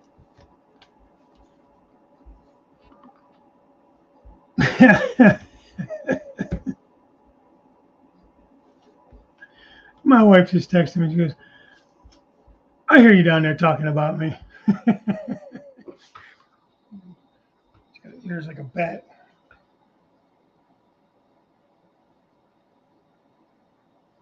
Yeah, talking about her. She's a good kid. Built me at 36 by 48, 12-foot ceilings. Wife claims happy wife. Nope. Happy husband doesn't going hunting for another split tail.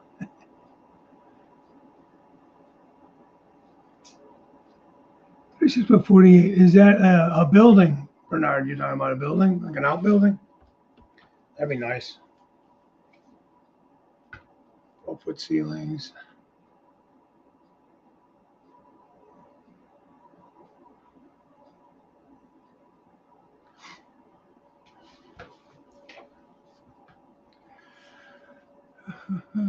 Let's see here. What did I miss? I'm way the hell back.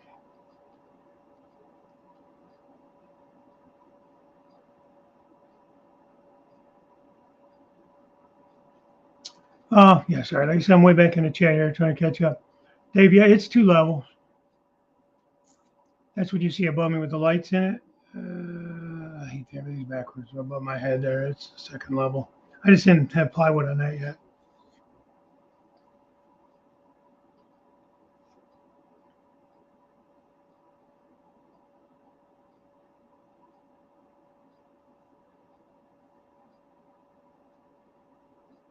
Oh, that's rough. I have to have you come do the plumbing. Where do you live at? If I ever do this kitchen addition, I want to remodel the bathroom too in that addition. Ah, Made it short.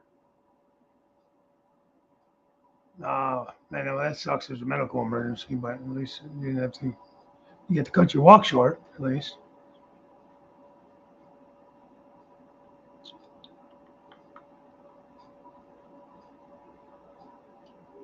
Have a great day, everyone. Happy train, Marley. All right, Jen. Thanks for popping in, buddy. Good luck with all the settling in the new house and everything, and the moving and all that fun stuff.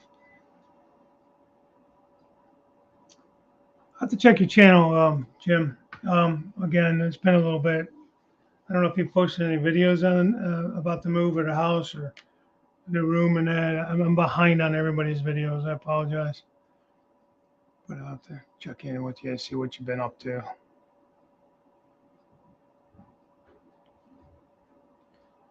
Yeah. See, we've been here 15 years. 2008, 15, 16. How year is it? 22. 8 and 8 is 16, 20. Would have been. Yeah. Told you math is hard, guys, man. Well, yeah, the thought of moving really sucks. Again, I really don't want to have to think about ever moving this layout. Honestly, I gotta get those up off of there. Sorry.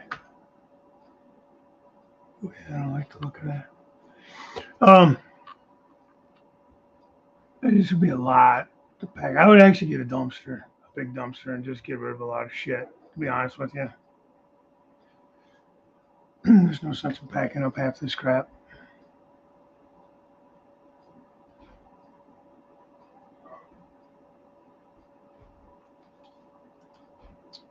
Yeah, if we did move somewhere, it would be our last move as well, Jim. He's probably not even in here anymore. Oh yeah. It's I think we all joke around with, stuff, but I got it made, man. I really do.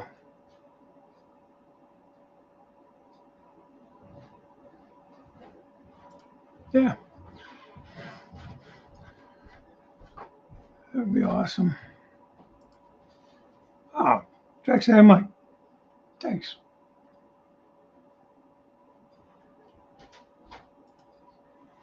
Appreciate that.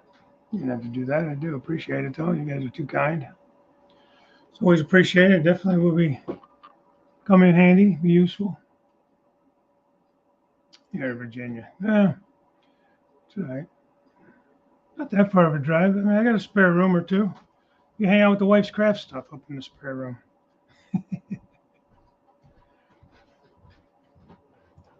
Yeah, thanks again, Mike. That's very nice. Very well appreciated. I do appreciate that. But never now I got to say. Double wide to get out. Like a 70. Double wide. Gut out. Oh, gut out. I missed the gut part. 70 or 60 by 24 or 32. 16 are hard to find. Move. Yeah. Family got to come first. It's a hobby. It is a hobby. So, you know what I mean? We got to keep that in perspective. We love doing it. We enjoy doing it. But in the end, it's a hobby. You know what I mean? It's toy trains. We're playing with toys. I know guys don't like to hear that, but that's what they are. In the grand scheme of things, much as we love them and as awesome as they are and as detailed as they are, and the work we put into them and the love we have for it, but in the end of the day, we're playing with toys. You gotta keep it in perspective, man. I know guys that won't pay their bills, but they'll buy new trains. You can't. You gotta be smart. Still gotta be smart. not worth losing family over, friends over, um, wife over, kids over. You know what I mean? It's easy to get wrapped up in it. I've done it. Easy to get wrapped up in all this. And I consider um, this is, I mean, it's a hobby. It's more than a hobby in a lot of ways too, I guess you can say. I've met some really good people on here. I consider a lot of you guys friends. I've gotten really close with some of you guys as friends. Um, you know, but okay, Trackside Mike, thank you again. I appreciate the donation and yeah, get back to work now, you slacker. Quit watching YouTube. Watching that knucklehead on YouTube. Go do some work. Be productive. But come on back. Um, already. Have fun with it. Just make sure it's dead on level. You will have issues with track beating on the ends. What are you talking about? Oh, turntable. Yeah, plumber. That's cool. I meant to put that up there. Have you been live? I've been working on my basement.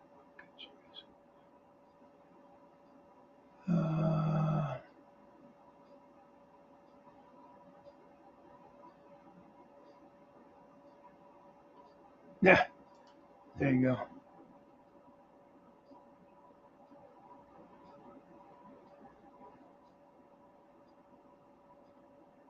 Plumber said he trying to find it. He said he got a turntable.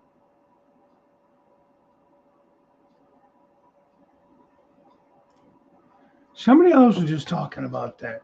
My friend Robert Sacco down in Florida was talking about putting up, I don't know, about 20 footer or 20, 48 footers. I don't think he was looking at something shorter. I don't think he has room for 48s. Um,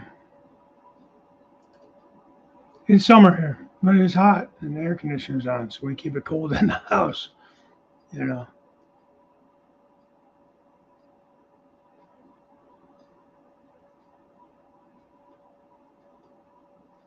But the basement gets really cold. That you're talking about me talking about having a space heater on, yeah. Not all the time. Like today was a little chilly down there because it was first thing in the morning. I'm a freeze baby, anyways. So once in a while I'll have to get that on. Just down underneath my workbench here where I'm working on my legs because I have shorts on. Guess I could put a pair of sweats on to come down here and work.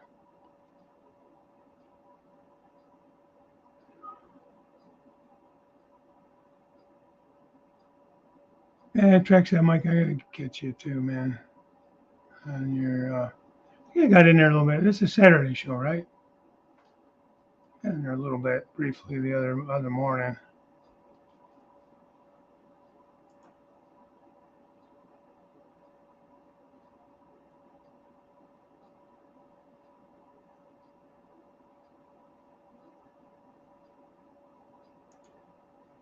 You're talking about Artie.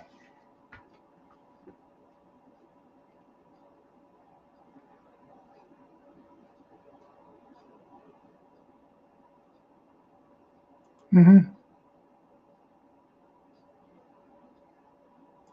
Uh, Definitely is addictive. I don't think it's as. I guess it depends. Any kind of addiction can be bad, but obviously drugs and alcohol, gambling, stuff like that can definitely be life ruining, life ending. You know, way more, in my mind at least, way more serious of an addiction. Um, but you know, I mean, I guess you could look at this in the same way, but I don't know. You have something to show for your addiction, at least. You know what I mean? When you gamble, you gamble all your money away and have nothing to show for it, usually. Drugs, you know, can be deadly for sure, life ruining. Alcohol, same thing. You got nothing to show for it. Except the beat up whole body, it's falling apart. And I've seen a lot of young people that look like they're, you know, well into their well up there in age because it's just took such a toll on our bodies. And it's ruined their life. They've lost their family, their friends, everything. It's horrible. It's horrible. Horrible, horrible. At least with this stuff, yes, it's addictive, but you do have something to show for it. Hopefully, something beautiful. And beauty's in the eye of the beholder, I know. But at least have things you can hold in your hand and say, okay, yeah, I didn't pay the mortgage this month, but damn it, I got these beautiful locomotives. You know, that's what I'm saying. You got to be smart. You can't go doing dumb stuff like that. You got to give yourself a budget and try to stick with it. And I was just looking. I watched Athern. They had their stream on Tuesday. Caught a bit of that. They have they got rid of the ready to roll thing. I think Jason was talking about this one day. Got rid of the ready to roll. It's just Athern for this. It's under the Athern umbrella. It's not Genesis. It's not Roundhouse. It's just Athern, which I think was ready to roll. Like they said, they don't do kits anymore. Everything's considered ready to roll. Um, I want to say it's a GP40 or an SD40. I can't remember if it was ST. I think it was GP. Um, I did not catch the price on it. Is the only downside. I don't know if they even said it. Where's my history? History shouldn't be too far back in my history. But they're doing, yeah, I think it's GP40s.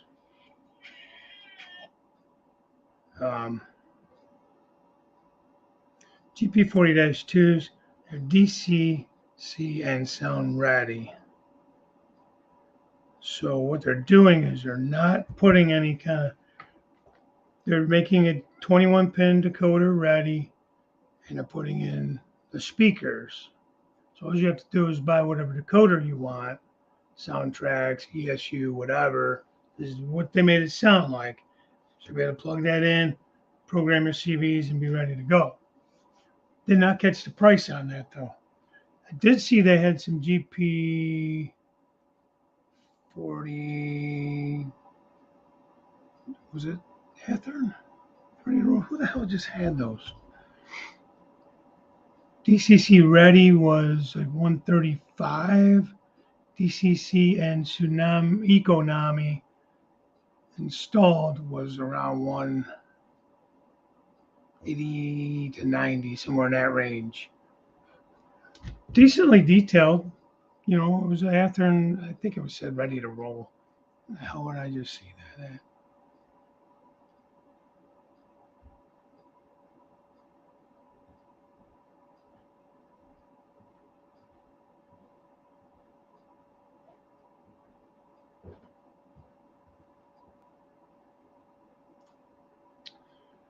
Bad with this, depression hit me and wanting to get back what I lost, so I bought trains like crazy, but yes, in the end I can show where I spent the money, not totally wasted. Yeah, I mean, some of it you're going to use up in scenery and things you're not going to have in the show, but you do have, the rail cars, the locomotives, the buildings, and the product of your scenery materials that you've used. And I got to be honest with you, since I've been rebuilding, like once I tore the layout down, I didn't have a layout up, and I didn't go into depression or nothing like that. I don't feel, but I got into this idea in my head that I was gonna have this way bigger layout, so I'm gonna need way more stuff. So hey, I want that, I want that. So I was kind of buying more than I was buying prior. But the old layout was, I know the layout's never done, but the old layout had something everywhere. Scenery to some extent was done everywhere. Buildings pretty much had filled up every area I could fill up. So I didn't have any free space to put any more buildings unless I was to change things up. So for I would say probably 85% done. I had a lot of details to do still. Could have done more scenery here and there too, but for the biggest part, I was done with that layout and out of room. So, hey, Randall, what's going on, buddy? How are you? Oh, geez. It's so bad. One time I spent $8,000 on trains in the one store. I was so lucky I was single. Yeah, buddy, you would be single if you weren't. She would skin me, man. Now, my downside is I use PayPal a lot, and I do have a PayPal credit card. It's for big purchases. You get like 6 months, same as cash on most of that stuff. PayPal's also come up with a well, you could, depending if it's over 300, I think you could split it up into a 12-month payment. You still got to pay whatever your minimum is on your credit card if you've already had a balance, but you can split up the new purchase into 12 payments, or you can do for items that are under 300, but over a certain amount, you can do a 4-payment thing. You split it up into 4 payments, and they take it out every 2 weeks. So I've done that on some purchases just to make it easier to spread it out. So I mean, there's some options there, but you still got to be smart about it and really remember you do got to pay it back. Okay, Mike, have a good one, man. Thanks for stopping in. It's always appreciated.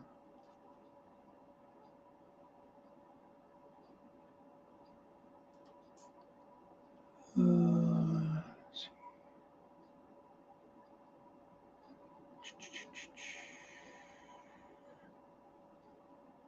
No, I haven't spent $8,000 ever at one time, but I have had to pay some hefty pre-orders, like scale trains.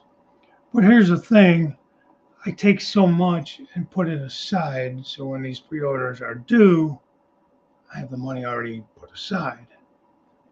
It's kind of the downside is they don't carry a lot of stock after the pre. They do, but it's not long-term stock. Um, but you pre-order what you think you want, and they don't penalize you if you don't take it all. They will sell it. Trust me, they will sell it. Um, but it gives you the opportunity to order, in advance, and you got to wait for it. But it does give you the time to put money away to save up for it too. So it's a way to plan. You just have to be diligent.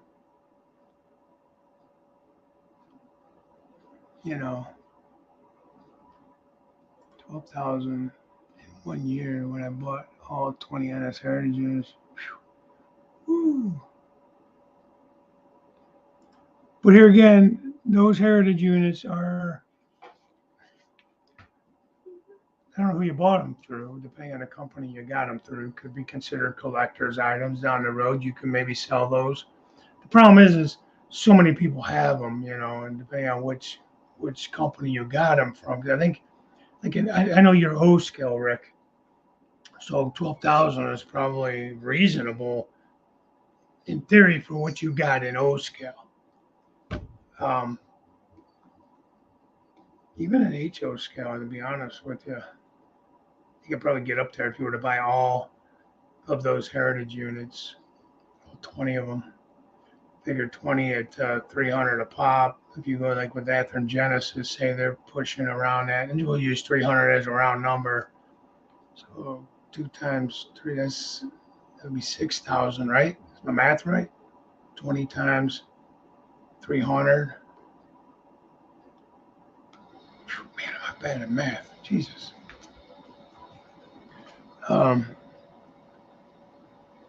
Because I've thought about if CSX ever does Heritage units, I'm screwed. Because I will be just like you, Rick, and I'll have to have all 20 of them, especially if Scale Trains makes them, because I love Scale Trains, and you're getting quality there, or Athearn Genesis. If one of those two companies make them, I might as well sign the divorce papers now, because that little lady is going to skin me. Well, forget the divorce.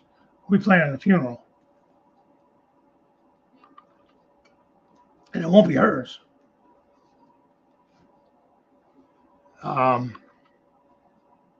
Because although I did warn her, that have seen with those CSX Spirit units, you know, the 911, the 1776, and the 34. Shit, I can't think of the number. But it's the police one. I always get that number wrong. I don't know why. She knew in advance that if Scout Trains ever made them, that I would be pre-ordering, and I mean it would be probably $1,000 bill for those 3 units, and it was, and she knew. Yeah, divorce would be easy. Iron horse. But yeah, definitely it would be something that I would want to collect. Um, God, would that be so? Come on, CSX. I love CSX as my main road, but man, I wish I would just do it. Damn it.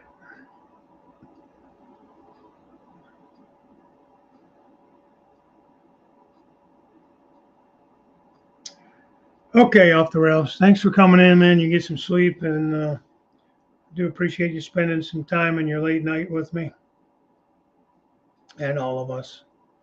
It's awesome. Again, I'm still get to be in. I guess I can't even word it. In disbelief. A lot of you guys are willing to spend just some of your time here chatting with me and with the group, and some of you guys listen in from work. Some of you guys are like late night, like you guys over in Australia. I know it's got to be pretty late by now. It just is amazing to me, and it's humbling. And I do appreciate it. Plumber, take care. It is great to see you in here, as always. John, you take care as well. Sounds like everybody's got things to do. I have things to do as well. So I should probably hit the road myself in a couple hours now. There's still 19 of you guys in here, though. I mean, I hate to go. It seems like you guys still want to hang out. Yeah, Powder Creek, definitely, man. It's awesome. I appreciate that. It is. It is. I mean, I don't know how you guys feel that do live streams. It's kind of humbling, man. It's that you guys are, and I do appreciate it. It's that you guys want to hang out and you're doing other things. You're listening in while you're doing stuff around the house, working on the layouts. Catching some time on your lunch break or you're on your way to work stuff. I know Jason will do that sometimes. He's driving. Kyle Stevens a lot of times on his way home from work. I think he works nights. Sending me a bill. When you just send that bill and you wait for the check in the mail, we'll just stand by the mailbox and wait for that check in the mail.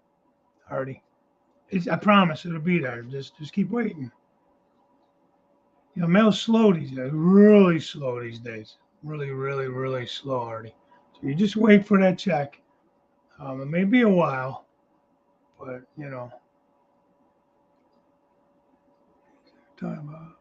talking to me.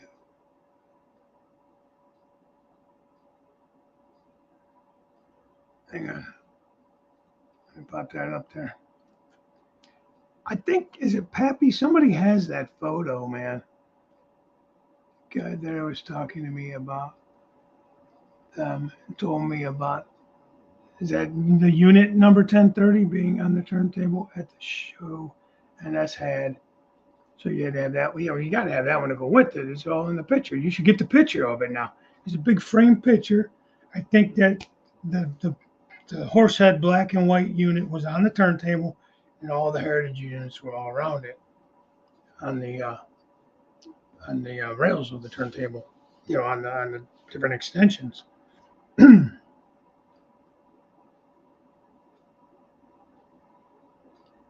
Where's DeWitt Yard, Burris? Where is that?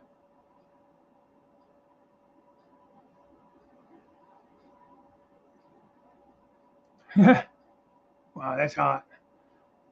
I think it's actually supposed to be halfway decent today here. It's been pretty warm. Where's my weather channel at? Right now it's only 69 degrees. Oh, this says 73. So we're only going to be, it says 75 this afternoon. And back up in the 80s and stuff by the weekend. We've had some 90s and different things like that. So it's been warm.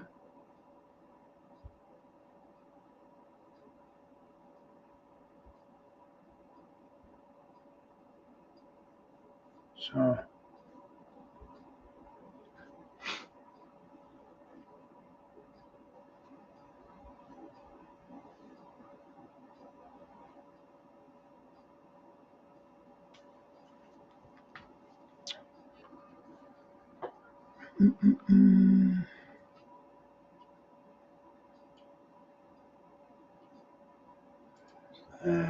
let's see. You really don't realize how much money you spend on trains till you look at the. Oh my God, you're not wrong. And it's funny, Randall, because not funny, haha, but it's funny because it's a little bit here, it's a little bit there. Like the other day we were up at Home Depot. We were getting something not train related. I think I needed some weed killer or something. I can't remember what the hell I bought up there now. Oh, I want to get some weed and feed for the grass, to spray on the grass. My new lawn, I'm trying to get some weeds in there that I don't like that. Anyways, off subject. But John 2618 the other day on was either Jerry's stream or Daryl's live stream, Derailed Daryl. I want to say Saturday. It was one of those two guys, one of those days. He was showing off the bench work he's been working on his new layout and took us out to the garage to show us a tool I was asking about. It's a tool that was about 40, 45 bucks because I don't have a table saw. He does not either. But you put your, I can't think of the name of it. It's out in the garage now, but you put your circular saw in it and it has a guide and everything, and you put it on the edge of the plywood so you can rip the plywood. Instead of having to do what I do now where I clamp down a 2x4, you got to find a straight one. Hopefully you get a pretty straight one anyways. You clamp that down and use that as a guide. But for the amount of plywood I got to cut left, it's enough to justify that guide that he has that I thought was ingenious. It's probably been around forever. I just didn't know about. But I couldn't justify buying a table saw. I don't really have a need for a table saw per se. Maybe if I had bought that when I first started building the layout, maybe then it would have been more justifiable. but just that, it was for the layout, but it wasn't train or track or, you know what I mean, scenery. It was something that's going to be used, can be used for other things too, is how I sold it to the wife. Wink, wink. That door that's got to be trimmed down is sticking. Yeah, I could take that off and use this on that. Someday, eventually I'll get to it. But you know what I mean. So she's smarter than me. She knows I think I'm smarter than I am. She lets me think I'm getting a one up on her.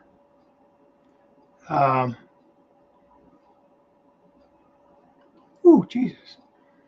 I gotta do that. Where do you get your insurance through? Do you have it through? I know like the National Model Railroader, you can get insurance like through them or something. If you're a member of there. But I gotta insure this thing. Like you, I don't know if I got 225,000. I got thousands without a doubt. You just add up the locomotives. If you just do an average of say, even if you average 250 on them.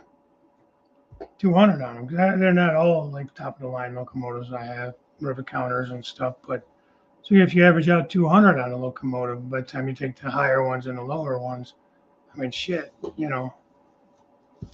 several thousand just tied up there. Like, wow.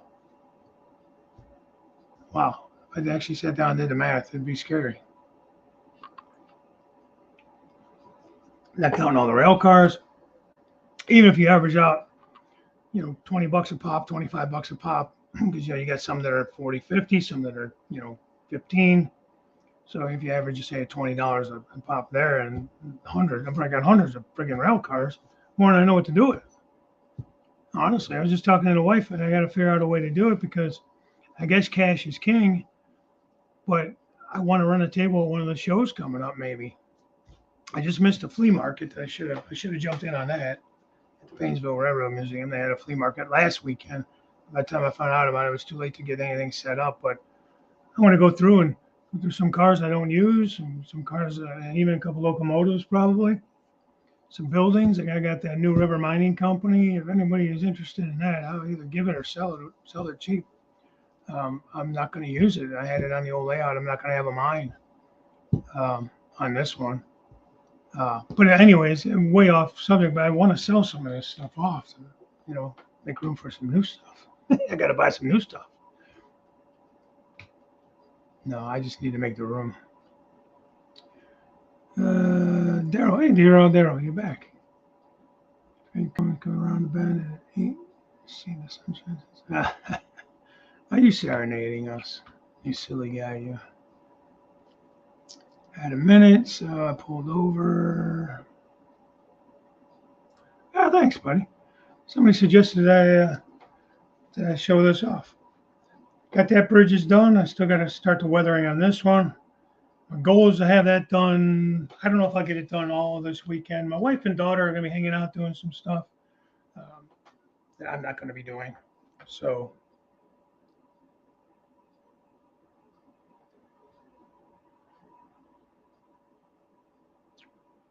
I was reading Bernard's post here, and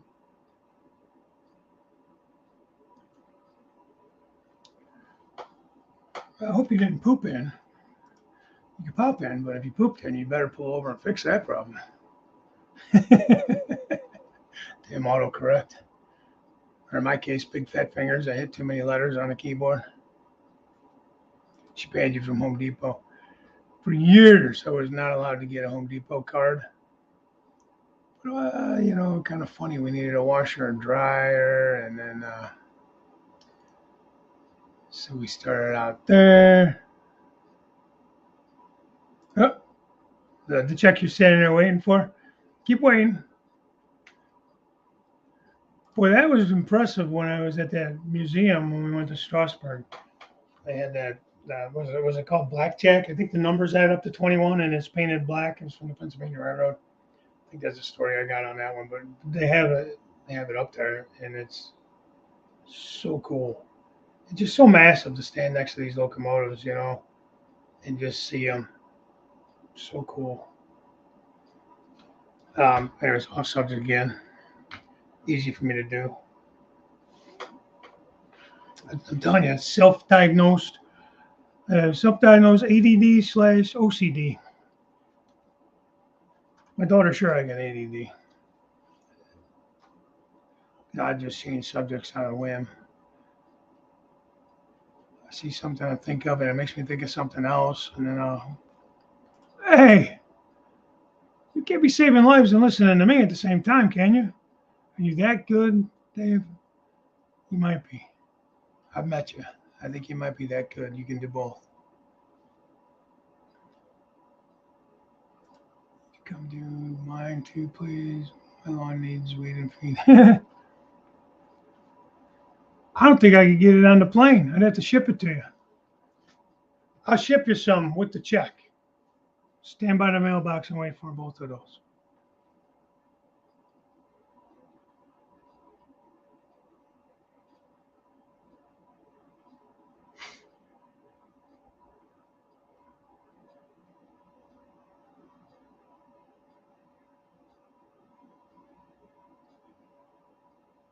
(1:51 a.m.) Oh, it's Friday already over there. Oh, that's right. Let me see. Southeast, New South Wales, Australia. Is that what that means, Kurt? Do I get a gold star if I got that right? I'm just making shit up. I don't even know.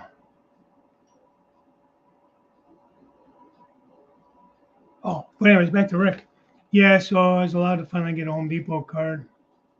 And we've been okay with it. We haven't gone too crazy. We bought washer and dryers, 12 months, same as cash. We almost got that paid off now.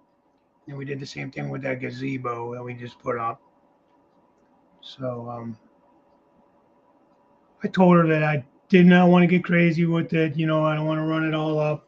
I don't want to like go out there and just buy little willy-nilly shit just because we need it. You know, still want to, you know.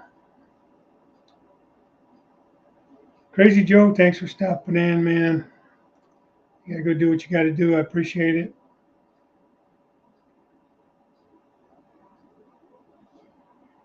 It's good to see you, man. I haven't seen you. You've probably been around. I just haven't seen you over here in a while.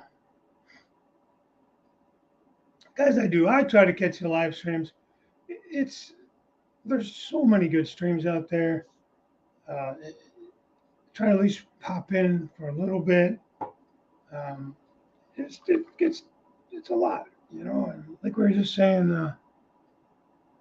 Oh, he's talking about insuring an aircraft. See, here's my OCD. I'm reading and talking, and I was trying to figure out what Bernard was just saying here, because that's a lot of like Greek to me. And then Artie's like he's talking about insuring an aircraft. I can imagine.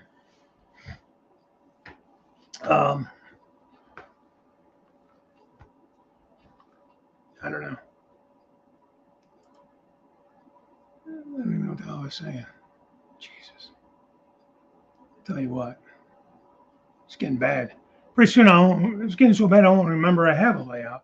Maybe that's a good thing. Cat 4 or 5 hurricane comes, this layout is gone. No insurance on the structure. They want to insure it totally separately. On a one-time a year payment up front, no monthly. Oh, wow. So yours is in a separate structure, right? Separate building.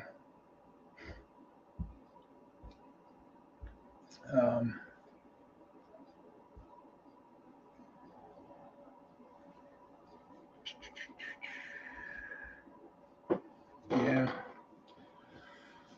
My garage is separate from the house. I think that's included though, because it's a garage. I think that building's insured for, don't quote me, I want to say like 5,000 or something like that. It's just a single car garage. It might be more.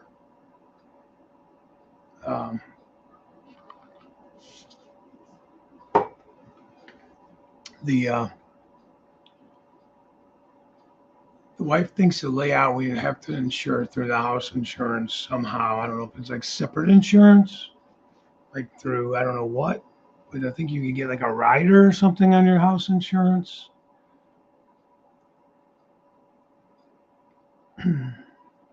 Yeah, I have sold most of my old Bachman Tyco type stuff. Actually, I sold all my scale train kit classics off too. The 50 footers, I sold almost all of those off. I kept a couple because I had to have those, man. You know, they were cool. They're cool. They're nice. They're basically just. I think you guys probably have some. They're just plain Jane kits, nothing fancy. But they're not really. They're kits, but they're not. They made an attempt at making kits, but it's not like the kits, like the old Blue Box kits or the AccuRail kits, where you really had to put stuff together. I mean, this was a matter of you put the wheels on the trucks, you put the trucks on the bottom of the frame. The frame sticks up into the body, put the couplers on the end. I don't even think you had to put the brake wheel or anything like that on them. Stand by, I'll let you know. I'll let you know. Give me a minute. I might have already put it together. I don't remember. But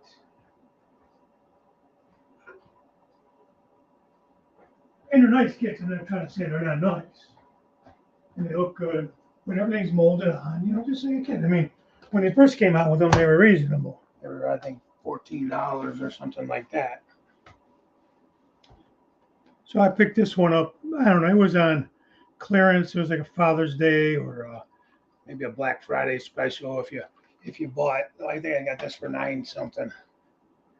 And I think I got a set of containers too for like $7. 240-foot scale train containers. I think it was a Black Friday deal. If you bought X amount, you got this for that price or whatever. I don't know. Quote me. I already put it together. Damn it. But just to have it, you know, I wouldn't mind getting these guys a little collector's thing. I got this one they did in the red. There's one they did in gray and red. But so You put the wheels in the trucks, you put the couplers on. It's those cheap ass plastic scale trains, nasty ass couplers. Sorry guys if you like them.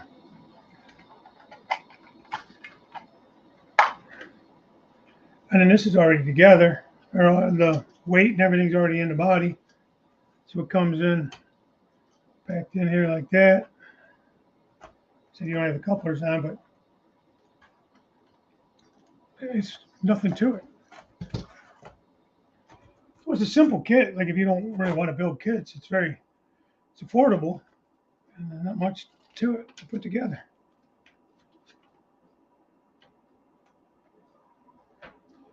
Install couplers, coupler box lids and screws, install trucks and screws, install floor. And note that it is directional. Hand wheel brake. Is there a brake on that thing? I think it might have actually been installed already on this one. But there is a hand wheel brake on the very end of it. But I mean, that's the instructions. It's like, what, 2 steps, 3 steps if you had the couplers. So, I mean, it's definitely easy to put together. So that's kind of nice in that way if you don't really want to take the time to put something together. So there's that. But if you like to build kits, it's not really a kit. They call it Kit Classic, but I mean, I don't know. I wouldn't consider it a kit really, other than the fact it's not all put together for you. Because I love building like some of the kits. I mean, they're not as high detail like those Acura kits and stuff. I got a bunch of those. I love building their grain hoppers. They're not even that overly challenging or anything. I get this to go back together, we'll be in business. Get that right. I gotta flip it this way.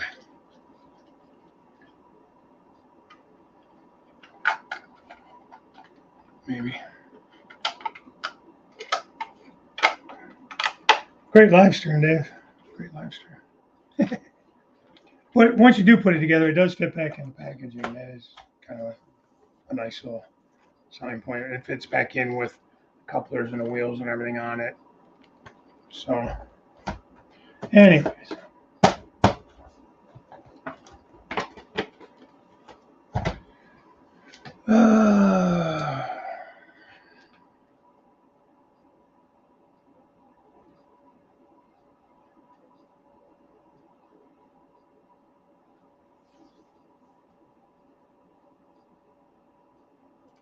Your birthday today? 22. Get the hell out of there. Well, happy birthday.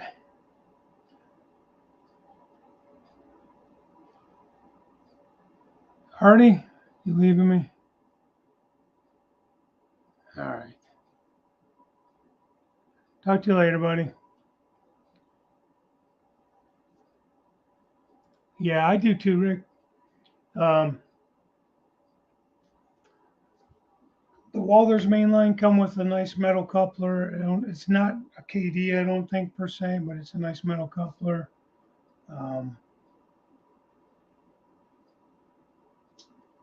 Kato, I changed those out on those Kato well cars. I didn't care for their couplers that much. Athern's got to be changed. They're those plastic McHenrys. Jesus. I changed those out.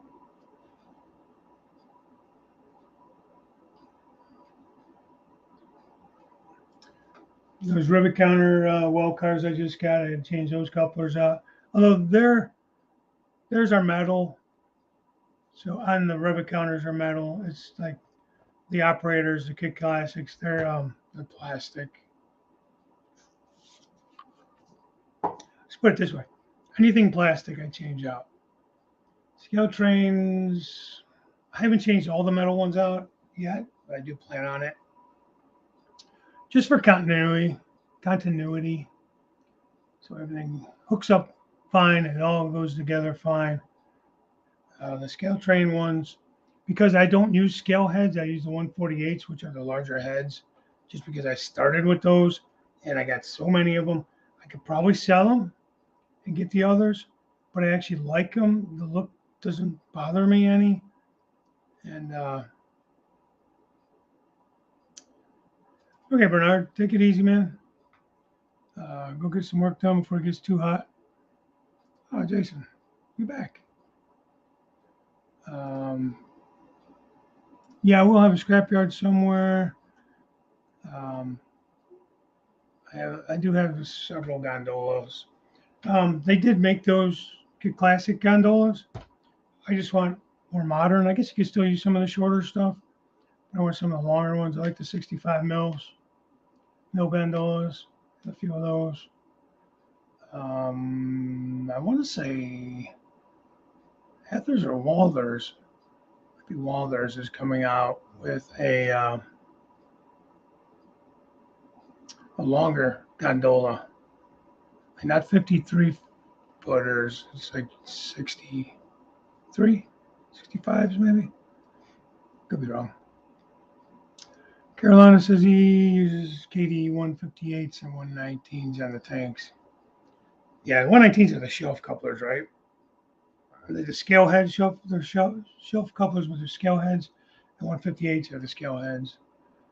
I get the 148s. Like I said, they're not scale heads. They're the bigger heads. Like I said, I just have so many.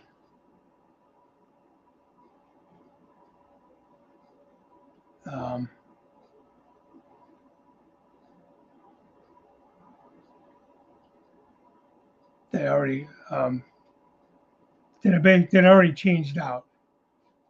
That I just can't justify spending that money over again.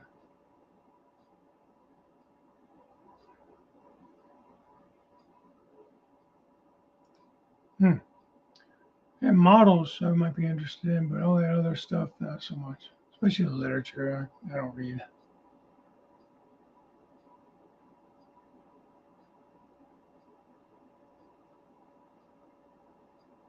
Huh.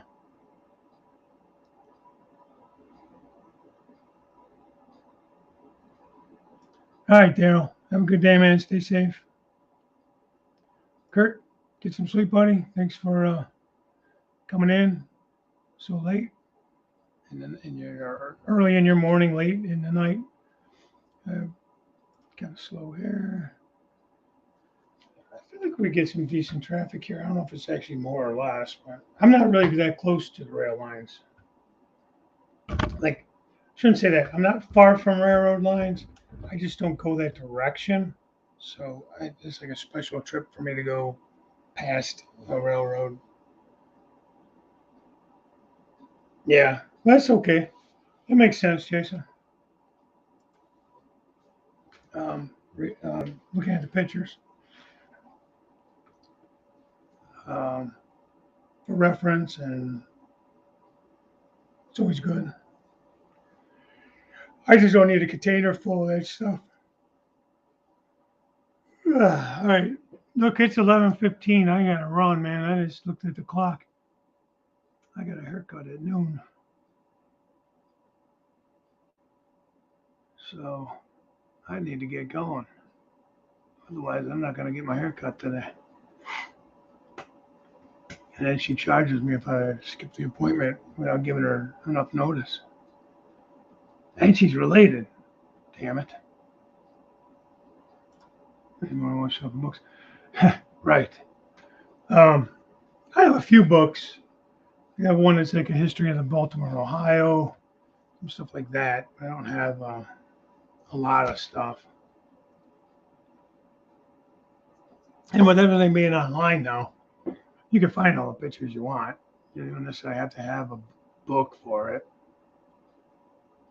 So there's that too. So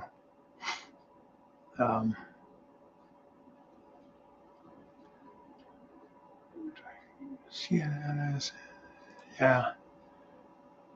I have NS and CSX, not too far from me. Rick, no CN, but we do see a lot of like CP, CN, especially on the NS line. running with them. CSX, I feel like gets more BNSF and UP on it.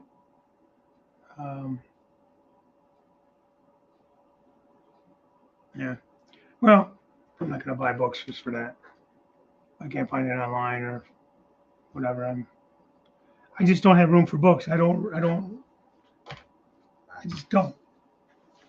I've never been a reader, so it's never been somebody who likes to sit down and read. I fall asleep when I read.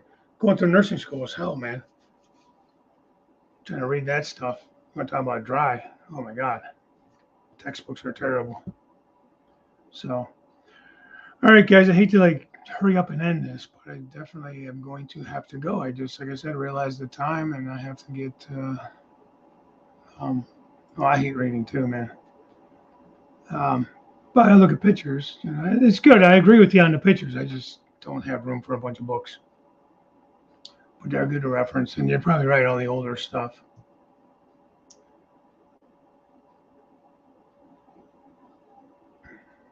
Okay. Well, thanks again, you guys, for all stopping in. I appreciate it. Thank you guys for that. Gave me the super chats and stuff. That was very kind of you.